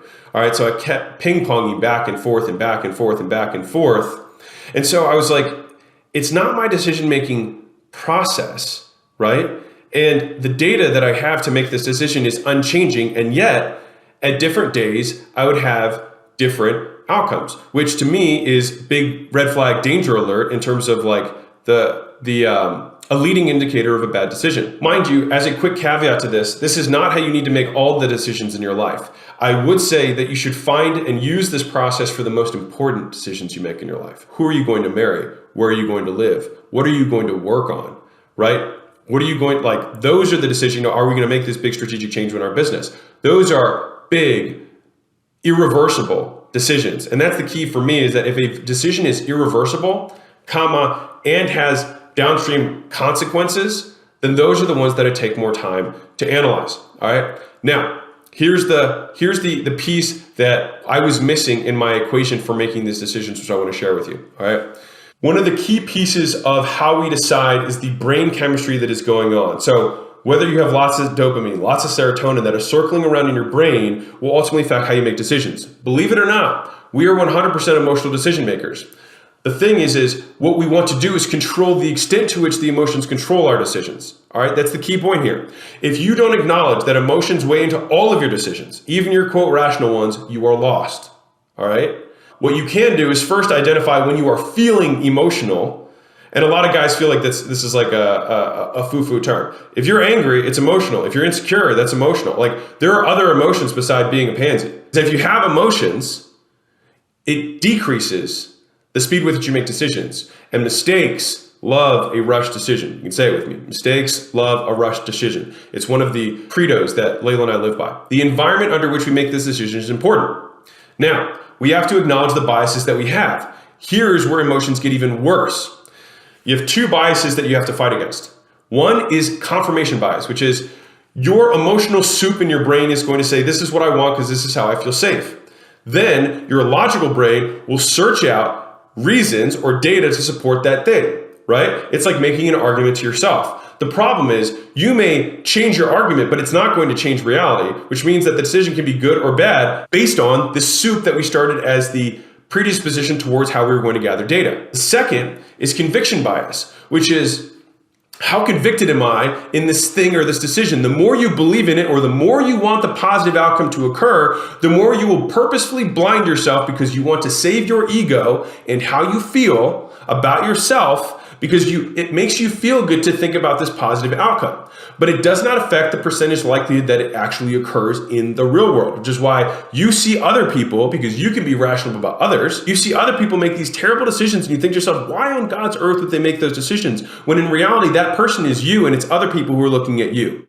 Here are the lessons that I take away from Chick-fil-A that I've tried to apply in as many different places in the portfolio companies that we own, and even just at acquisition.com at the holding company. Number one is that they sold chicken sandwiches for 76 straight years, and I don't think they're gonna stop. Having singular focus on the core products and not getting cute and not getting fancy and not having 49 menu items, but just saying, what are the things that the most people want, and how do I get better and better and better at doing those things? Because better gives you leverage. It means the same input gets you more output. Rather than having lots of different things that you have to put input in, you just put more and more and more, because you only have so much juju. If you had 2 items, you can only split test them half as much as you could 1. For example, if you think about this like an Olympic runner, the difference between first place and fourth place in the Olympics is 1/10 of a second. But the difference between first and fourth for a person's life, Massively different. We get these outsized returns by making these marginal improvements of being better rather than being new, despite our entrepreneurial desire to have not a chicken sandwich. We're like, what about tacos? What about burgers, right? Like, how many times could they have done something like that? But they did it because they knew that they wanted to stick to the essential few, and they knew that focus is what was going to compound over the long term. Ruthless prioritization on the essential few items that they need to sell. The fact that they haven't changed their menu in decades should be a testament to the fact that we as entrepreneurs want to change all the time. There's a Henry Ford story that I think drives this home. He was looking at a marketing campaign and he had been working on it with his executives, etc. 3 or 4 months in, he walked past his marketing CMO's office and was like, hey, when are we gonna stop running that ad? He's like, I'm so tired of it. And the marketing executive looked up to him and he was like, you haven't even ran it yet. And so the thing is that we have all these things that happen in our mind because we're always iterating. Like, we assume everyone knows everything about our products. We assume everyone's already bored of it because they're talking about chicken sandwiches 24 hours a day. But reality is that most people might get Chick-fil-A once a month, right? As a treat. The customer's perception, when we change something slowly in our mind every 6 months as a small business, to a customer, it just feels like it's constantly changing. There's no consistency. People value consistency. People want to know that when they exchange money, they're going to get the thing that they liked last time. And if you make the same thing the same way over and over again, it also gives you the opportunity to improve it. If you have to improve 100 things, it's a hell of a lot harder than improving 2 or improving 1. And so you've heard me say 1 product, 1 avatar, 1 channel for anybody who's trying to make their first million. Each one of these stores, if you think about them as a single business, like, that's how they're thinking. Now, do they have drinks? Yes, etc. The principle behind it compared to everyone else in the marketplace, they have 1/4 the amount of things on their menu compared to McDonald's, and they make twice the money. They have such a refined menu because it makes the order process have fewer mistakes in it. It makes the drive-through process happen faster. They're able to have less food go bad because they don't have to have all these extraneous options. They follow Pareto's principle of 80-20. They know that 20% of their stuff creates 80% of their sales. They have all of these efficiencies in there because they're not trying to be cute. They're trying to be the best at a handful of things, and by doing that, they've been able to sell way more than anyone else does with a way more constrained menu and do it so much more profitably. There's wisdom there. And so I try to think about that as like, okay, even though I could do those things, should I? And most times the answer is no. I should just get better at the thing that's in front of me and confront the problem that I have, which is, how can I sell more chicken sandwiches, whatever your chicken sandwich is? And to drive even further on the focus they have, even at a micro level within their core product, the chicken sandwich, if you compare that to McDonald's Big Mac or Burger King's Whopper, McDonald's Big Mac has 6 ingredients. The Whopper has 7, not including the bun. Now compare that to Chick-fil-A's sandwich, which just has butter, pickles, and chicken. That's it. They even have half the ingredients on their 1/4 sized menu, because even then they get more efficiencies at the ingredient level. They make it faster and easier to prepare so it's more consistent, and they're able to do that with greater economies of scale, and they can make the process itself leaner and faster and leaner and faster, and then you do that for 76 years and you become unbeatable. So one of the things that when they were asked, why are you so limited in your selection? Besides all the reasons I already gave, their response was that every time they added another item, they just saw their sales of their main thing decline. So they're just splitting some sales off the thing, their core products. And so how many of us have opened a new thing, gotten people to switch from the old thing to the new thing, and now you're doing 2 different things for the same amount of money? Sound familiar? Happens all the time. And so it takes the discipline to say no and say, we're just gonna get better. One of the concepts, or one of the things that I get asked a lot when I go, well, on the rare occasions that I go out in public, is, how do I make more money? How did you get started? What should I be investing in? And I think that it's really important to understand that if someone's able to achieve something faster than you, they're using the same resources that you have from a time standpoint. And so it just means that they're allocating their attention in places that they're getting disproportionate returns on it, right? And so the objective is, how can we find the biggest ROI buckets that we can put our time into so that we can extract as much value as humanly possible, as fast as possible? And so my belief in this is that information is the single best investment that you can have, because information is the only thing that buys you time. Does that make sense? A lot of people want to go faster, but then they don't want to spend money on learning how to go faster. And that is the only thing that gets you from point A to point B in a shorter period of time. And so where it gets really interesting is, how do you acquire those skills? And so can I give you 2 habits that I think have done really well for me in terms of acquiring skills? So The first thing is, so like, I was up today at 3 o'clock in the morning. I'm usually in bed right now. So this is my amped voice. But I say that because I also know I have a few billionaire friends who are night owls. And so I don't think it's a morning thing specifically. I think it's more important that you can always have 4 to 5 hours a day of uninterrupted time to yourself. The biggest breakthrough that I was able to have in my own life from a business standpoint came when I was able to move the big pieces forward every single day because I started my day that way. And for me, that's when I'm the most creative, is in the morning. And so that's where I invest all of my time in getting and acquiring skills. What do you feel like your future mentor self, when it hits the $1 billion valuation, would say to yourself now? If you were 3 years out, 5 years out, whenever you hit this $1 billion valuation, and you could speak to yourself from the future, what would your mentor, future self, say to you right now that you need to hear? Keep having fun. Yeah. Because, I mean, it would be like, if I had hit that at that point, he'd be like, keep doing it. Like, everything you're doing, you got here because you're having a good time. So just don't lose track of that, because in 3 generations, everyone's just going to forget that you're alive. No one's going to remember your name. You're not going to be the greatest of all time, because if you did your job, someone else will be even better and younger than you.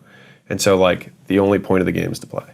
And it would just remind me of something that I already know to be true, but it would just be from future me. Hopefully he would just say it perfectly to my heart. And I would just become a new person, and I would transform, and I'd ascend, you know what I mean, in a halo of light. But that's hopefully what happened.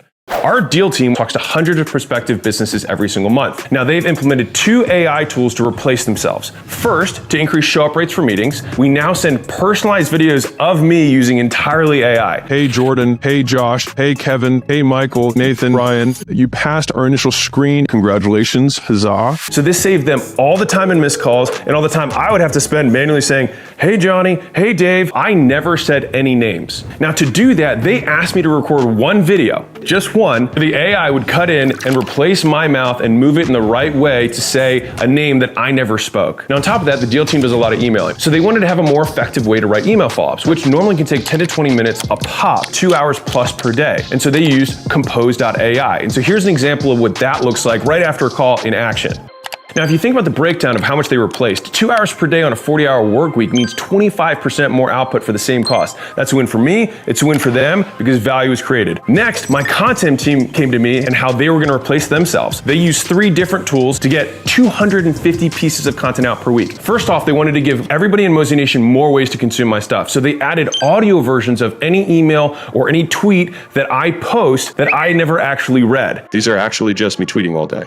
No one writes my tweets but me. You could actually use the same voice-over tool, which was Resemble AI, to send voice memos to prospects. Create entirely custom text and then send it as a voice memo that you can record in real time. It's freakishly like me, and it was only with about 10 minutes of training. The second tool that they used to replace themselves was something called runway.ai. This is for image editing and some other stuff too, but we're using it mostly for images right now. So what used to take 30 minutes to edit out an object or replace my shirt or change the color of my hat, we can now do in seconds. On the flip side, you can also edit out an entire figure, put whatever background they want behind it. On top of that, if you've ever needed to remove background sound, you ever have one of those, you're like, where was this massive fan in the background? In a few clicks, you can remove all of the background sound of an audio for any kind of video, and they can do it in seconds. The third tool they used was Descript. All right, this is pretty slick for a couple reasons. Number one is, so for editing, it can get straight to the point of a video where I say specific things. So if you've ever been like, man, I know there's this point in this video that I recorded that's 38 minutes long, rather than mindlessly clicking play and trying to speed it up and trying to pay attention while also trying not to doze off, instead of all that, it transcribes the entire video, and you can just pick the part where you say the thing and it goes straight to it. So rather than trying to find it through video watching, you can find it straight in the text. If they don't have to spend 2 hours today looking for different clips, sifting through like pause, rewind,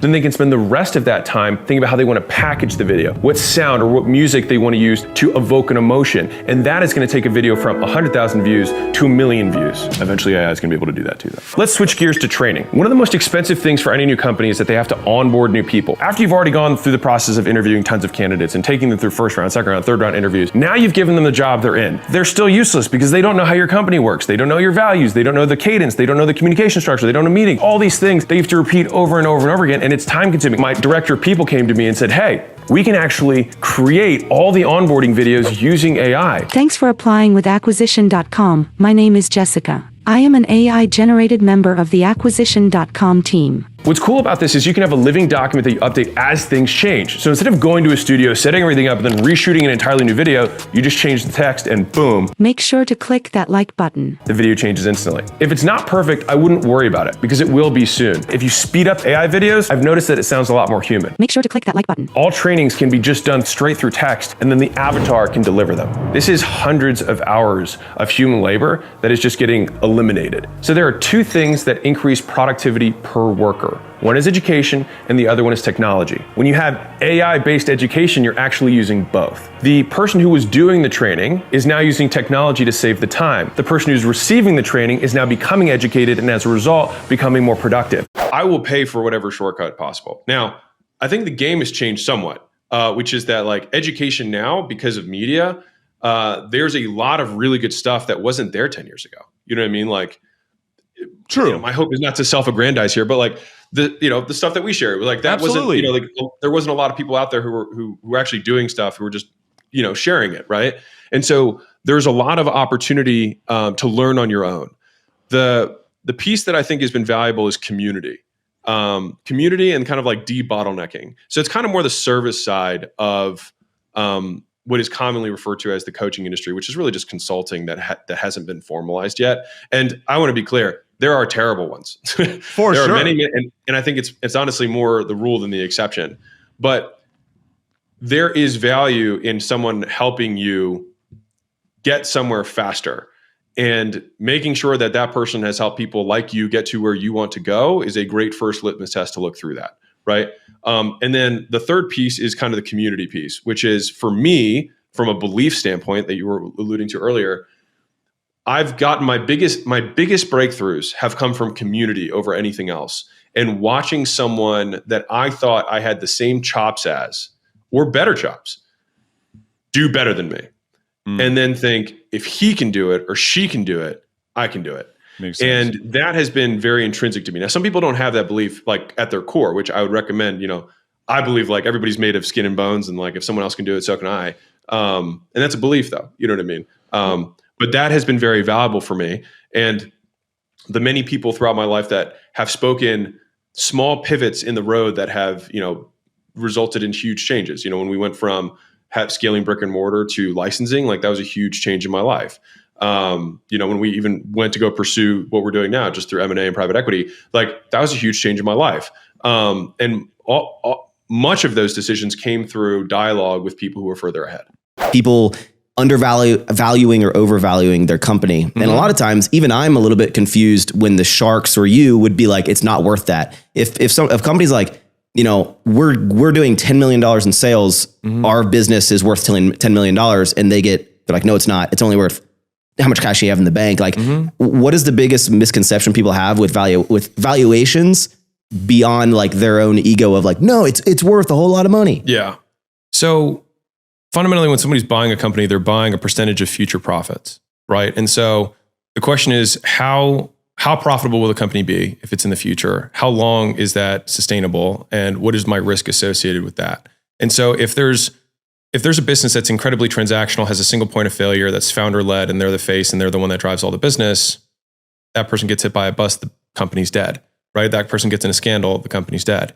And so you want to have you want to have multiple multiple different sources of acquisition. You want to have customers that return for a very long time. You want to have some sort of unique mechanism, if possible, that gives, and it could not necessarily even be about the product. It could be a unique mechanism for acquisition. It could be unique, like just some element that makes it a little bit different, that gives some sort of competitive advantage or cushion against a new entrant that's going to try and just copy and rip off the same thing. Brand would be an example of that, which is why like Warren Buffett talks about buying big brands. Like anybody can recreate the Apple iPhone. I mean, shoot, China does it all the time. Yeah. But they can't recreate Apple, right? And so like a brand in and of itself would be something that's valuable. And so when they're thinking about that, like, values of businesses are so murky, right? I don't want to use amorphous, but they're so variable. I like the word. You can use it, dude. Amorphous. I'm adding that into my vocabulary. They're a moving target. It also depends on the capital environment. So if you can borrow money at a cheaper rate, values of companies go up. Same like real estate, because if you can get money cheaper, in general, the whole market starts trading higher. If it's money more expensive, then the companies trade lower.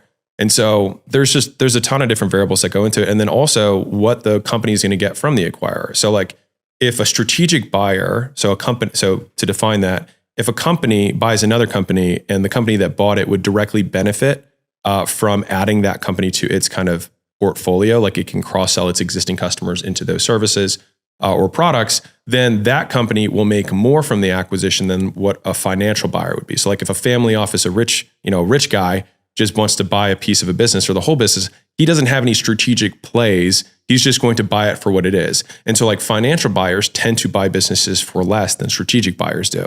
So you want to find a strategic buyer if you can, but those deals take longer. There's more integration. There's typically, a 1 or 2 year consult back period where the founder has to like make sure it fully, transitions. There's probably some sort of earnout or kickers along with how well it does with that transition, because some of the value, the enterprise value that gets ascribed is based on how much more money we're together going to be able to make.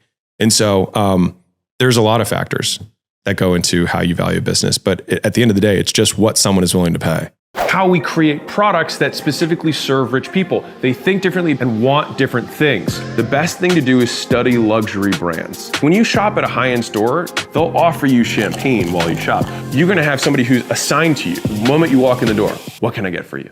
They can have and deliver that better experience because of the premium and luxury prices they charge. If you've ever been to a luxury mall and you see a purse for $10,000 and you see a jacket for $50,000, and I would urge you to not say, those people are ridiculous. I can't believe someone would spend money on that. What I want you to do is actually empathize with the buyer. What kind of person would spend $50,000 on a jacket? If I can pick from all jackets and I have so much money that the difference between a $100 jacket and a $50,000 jacket in relative terms is a $10 difference to me and my wealth, then I just want the best jacket. Bernard Arnault capitalized on this. So there's 4 distinct positions you can have in any marketplace. You can have bargain, which is the absolute cheapest one, poor quality, poor experience. The next is best value. This is the difference between a Walmart and a Target. Target is better value. It's got brighter lights, it's cleaner, it's the best value for the buck. The third position in the marketplace is premium, the high-end Lexus, the BMW.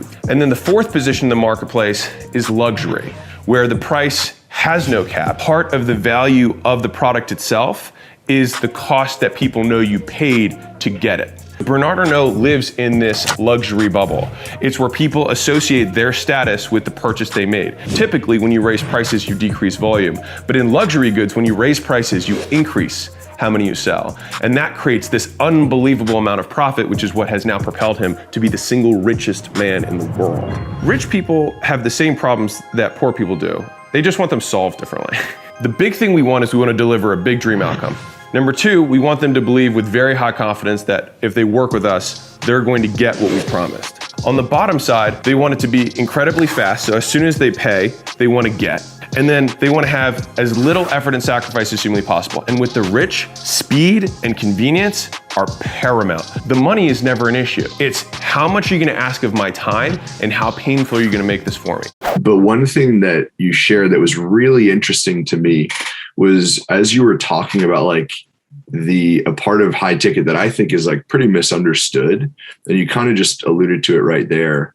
I think in the book you talk around this idea that like you essentially should sell something for as high of a price tag as you possibly can, right? Yeah. Talk to me about the mindset around that. And I think what a lot of people will attach to that is like the ethics of selling high ticket for something like that.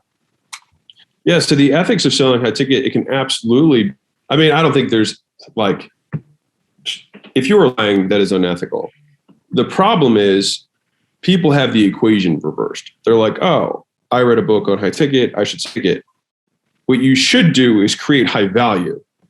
And then as a consequence, charge a high ticket amount that is far less than the value that is provided. And so like what I said earlier, we charge $16,000 for something that added on average $240,000 a year. I will bet that the vast majority of people who sell high ticket, I make that claim. Yeah. And so they probably shouldn't be ticket. They should be figuring out why their sucks, fixing that, and then selling high ticket.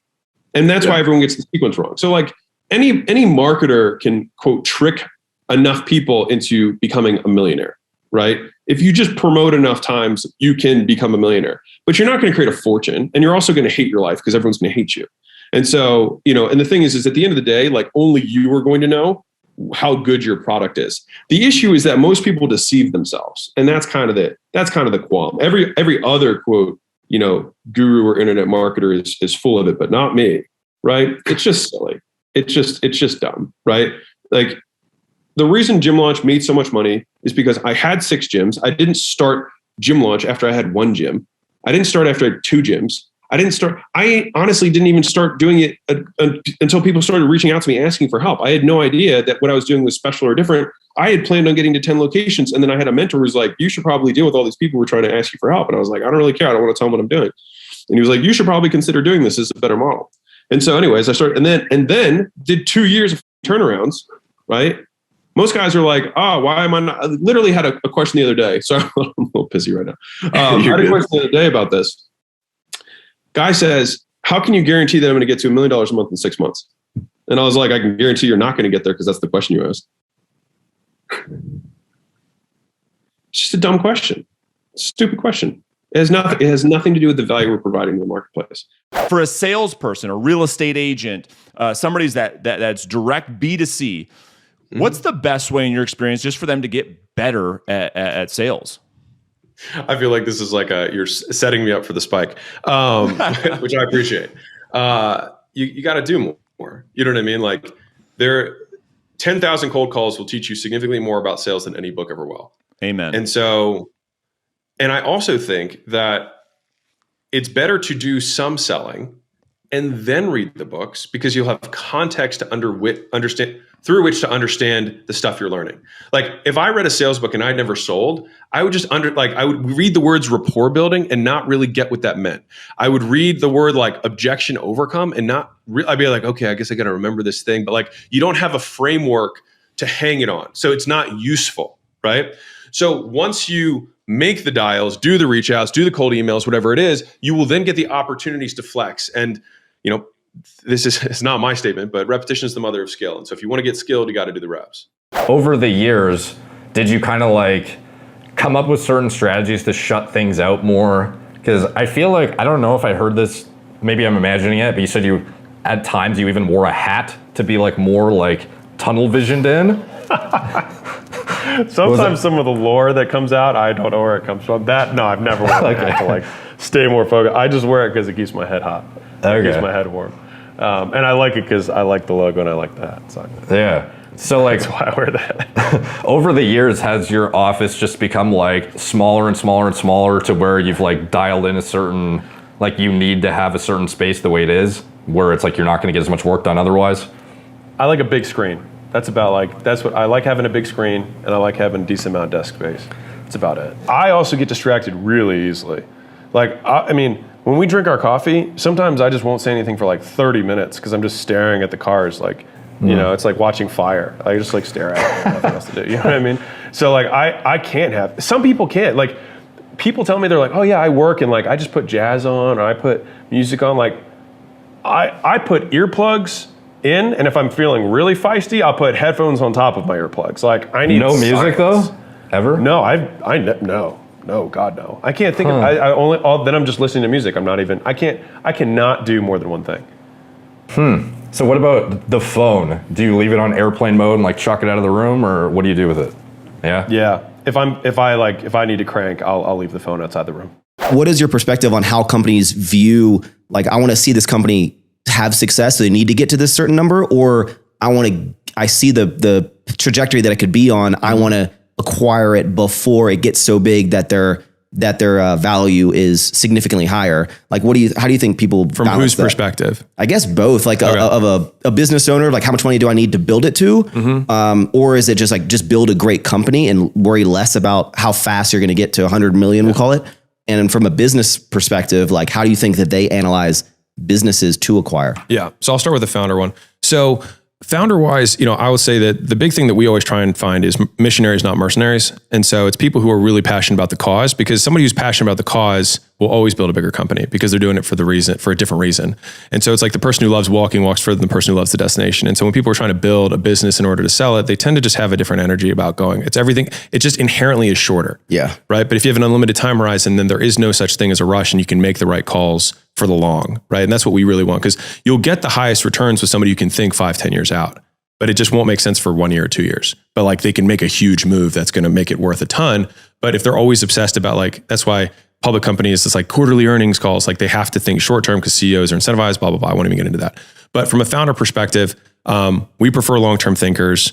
In terms of them getting acquired, I think the line is just at what point do you get institutional money? I was having a really good conversation with a friend of mine who's a software entrepreneur. He's had 3 or 4 software companies. None of them have really hit. And he's about the same age as me. And he and I sit in very different financial positions at this point in our life. And we were having a really in-depth conversation around this topic, which is appropriately measuring risk. And so one of the issues that I see with a lot of newer entrepreneurs is that they overestimate the payoff for a risk and underestimate the cost, number one. And second is they overestimate the likelihood of success they're going to have, and they underestimate the risk in terms of the likelihood that they fail. The thing is that there are 2 big costs when you're making these risks. One is you've got the money and things like that, but I think the biggest cost is time. And so if you think about portfolio theory, which is, for example, like venture capital, VCs, though, let's say they take 50 companies on and they're betting the fact that one of those 50 companies is going to, 100x and pretty much carry the return to the entire portfolio. And for the vast majority of the other ones, they will either go out of business or basically not really do anything spectacular.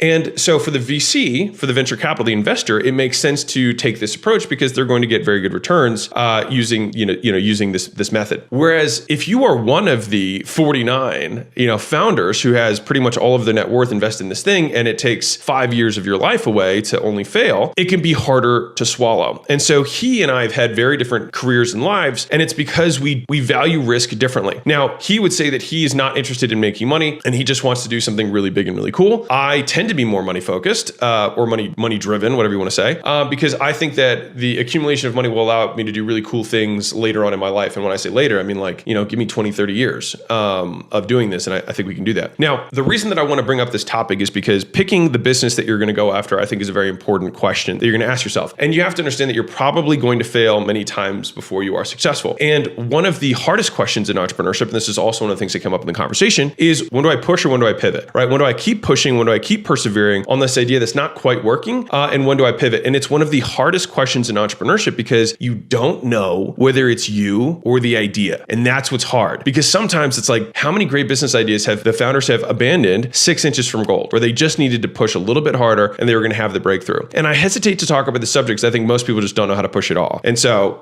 I put that as a big caveat. Now, when we're talking about business in general, and this is my difference from my friend, I prefer to only go after ideas that I think have virtually no risk of not being ideas that people want, which then leaves only me as the variable, the execution risk, that it can be done well. It can be well businessed. I had a young entrepreneur reach out to me. He said, "Hey man, I'm really struggling." He said, "I'm doing something that my mentor told me to do." And he told me, and so he said, "My whole morning routine takes me 3 hours."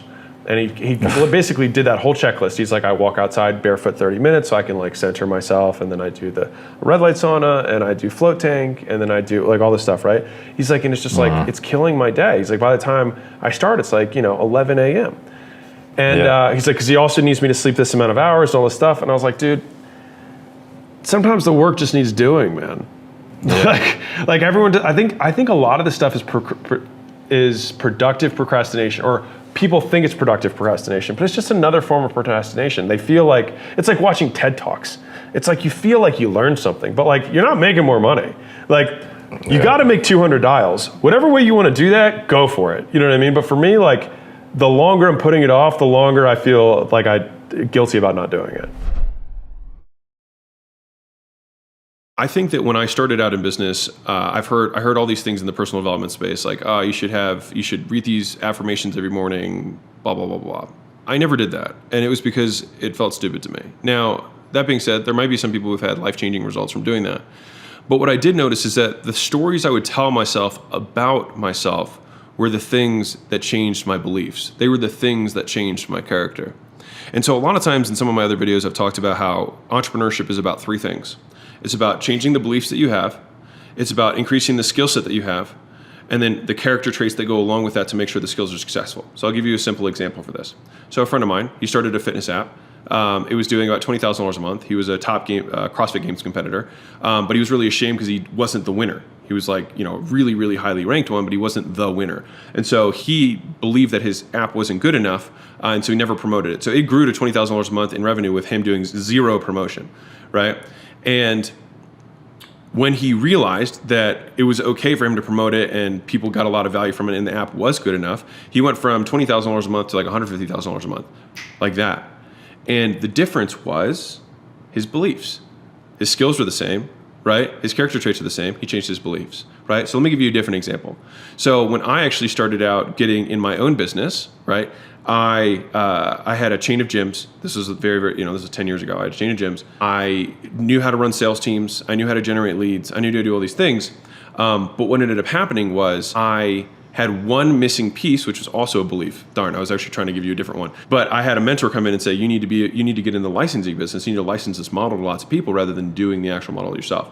And so I did make that transition, and then we went from I think we did like $2 or $3 million to doing 7, and the next year we did 28 million. So the year that we made the transition halfway through is what jumped us from 2 or 3 to 7, and it was just in the last like 4 months that we saw this crazy growth, and then we did 28 million the next year.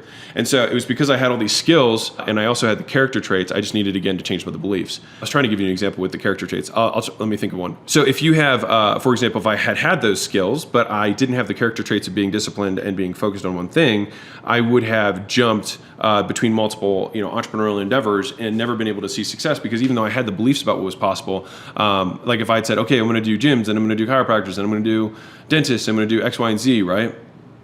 Until I had the character trait of focus, the character trait of discipline, then I would not have seen the success, right? And so the next natural question is, okay, well, if I have to have aligned beliefs, skills, and character traits at each level of the ladder, because you can have, and this is what's crazy, when you see the overnight successes, this is what happens. I want to describe it to you so you understand it and how you can do it. So let's say that there's a ladder, all right, and you've got this pole on one side, you've got the pole on the other side, and you've got the middle bar, okay? You need all three to move to the next level of the ladder, right? And so, for example, you might have the left side built up 6 stories above where you're at, and you might have the right side built up 6 stories, 10 stories from where you're at right now. But all of a sudden, if you change your character and that character trait development gives you 3 more rungs, all of a sudden you go 3 rungs because you already have, the constraint has been removed. And so you can be more advanced in your beliefs than you are in your skills. Or you can be more advanced in your character trait than you are in your skills. Or you can be more advanced in your skills than you are in your beliefs, right? And so it's having all 3 of those that are checked off at each level of entrepreneurship that gets you to $1 million a year, $3 million a year, $10 million a year, $100 million a year, whatever it is, right? Is you have to have all of them. And so the point of this video, and is to get you to understand how to actually develop those soft things, because the skills are straightforward, right? The skills are, you just go buy the course and you read the book and you consume the content like this and you practice, you apply, right? That's what you have to do. That's it, right? One of the skills that I see lots of marketers these days not have is they don't know how to sell. They don't know how to develop a sales team. They don't know how to manage and grow a sales team. They don't know how to lead a sales team. That's a skill they don't have. And as soon as they do, they go from 3 million to 10 million like that, very, very easily, right? It's understanding that that's the skill deficit, and as soon as they do it, boom, they blow up. I was fortunate because I had a ton of the skills in my skill toolbox, but I went from making nothing to tons because I had all of these rungs of this ladder already built out to a $30 million level, except I just didn't have the beliefs. That was my issue. Candidly, I suffer from a lot of insecurities, and so my wife was the one who was like, you can do this. Like, you don't have to have these gyms. Like, you can license out the model. Like, you can really succeed like this. And I honestly just thought she was a really smart person and very wise. And so I trusted her belief in me before I really trusted it for myself. And so hopefully you can have somebody like that in your life, but maybe that can be me. I trust in your skills and your beliefs. So hopefully you can borrow some of that trust, because I promise you the world does get better when you take those leaps of faith. Unless your parents are exorbitantly wealthy and have achieved everything that you wish to achieve, I don't think you should listen to your parents. And so one of my first rules of life is never listen to someone who's poorer than you or poorer than you want to be. All right. So that's 2 different, caveats there, because you might be younger and it's like, okay, well, yeah, my parents have more money than me, but like, are they poorer than you want to be? If so, then only listen to people who are wealthier than you want to be. Right. And the thing is that they always will, and other people too, right, will always side on the side of being less risky. Right. And here's why. Because when you naysay, right, it's like kind of like when you're, if someone's like, oh, I don't like your girlfriend, and the thing is that if you date in general, right, and dating can apply, like the concept of dating can apply to business concepts, it doesn't really matter. But if you date, then fundamentally every single person that you date, except for the one that you marry, is going to be somebody who you're not going to be with. And if someone says, I don't think this person's good, I don't think this person's good, then they will be right literally 99% of the time, except for the one time that matters, right? Kind of interesting. And so the thing is most businesses fail. 95% of businesses fail within 5 years, right? And so most times they are correct. And so it's very easy for them to self-reinforce that they are so smart, right? And they're always right. And they could tell you, I told you so, right? But the reality is that they are wrong in the 1% of times that it matters, right? In your life. And so when I think about this, what's interesting is that like the only way that is guaranteed to not get to success is to never take the risk to begin with, right? That's the guaranteed way of not achieving it. And I remember when I was quitting my job, that was the biggest conclusion that I came to, was that I was not happy at my current earning level, and that the only job, because there was one position, one job that made enough money that I wanted, which was being an investment banker. So the best investment bankers can make $10, $20 million a year. But I knew what it was required to get there and the amount of effort, time, and sacrifice. And I was like, the only people who will pay me that amount of money will be making so much more money off of me and literally draining my life that I don't think it's, because like usually if you become an investment banker that's successful, you pretty much donate 20 years of your life in order to do that. And you're really never going to see your family and all that kind of stuff. And for me, that was not a trade-off I wanted to make. And so I figured there was no job that was going to pay me what I wanted to make and afford me the lifestyle that I wanted. And so the path that I was on was guaranteed to not get me to where I wanted to go. And so even though it was micro risky, it was macro the only way I could do it. Right. And so that's one of those one of those things actually like from Gary Vee that he says micro speed, macro patience. Right. Money loves speed, wealth loves time. And so if we're trying to build wealth, we're trying to build an asset, right, then we need to have time. One of my other favorite sayings that I'll share with you is you get paid for what you do, you get returns on what you own. Right. And so anyways, back to the reason why you shouldn't listen to other people is that they don't have an accurate understanding of risk. Right. And the biggest risk is not doing anything at all. The biggest risk is never dating, not that you're with this person. Right. And so Warren Buffett said, and I like this, he said, most people only need to make 4 or 5 really good decisions in their life. So think about that for a second, because I think about like that one really shook me because I think about all the decisions that I make every single day. Right. And all the decisions that I've made in my life. And there's really not that many of them that have been the biggest levers, but the few that have been massive and enormous levers in my life. And most people don't take enough time to think about those decisions that are the massive forks in the road.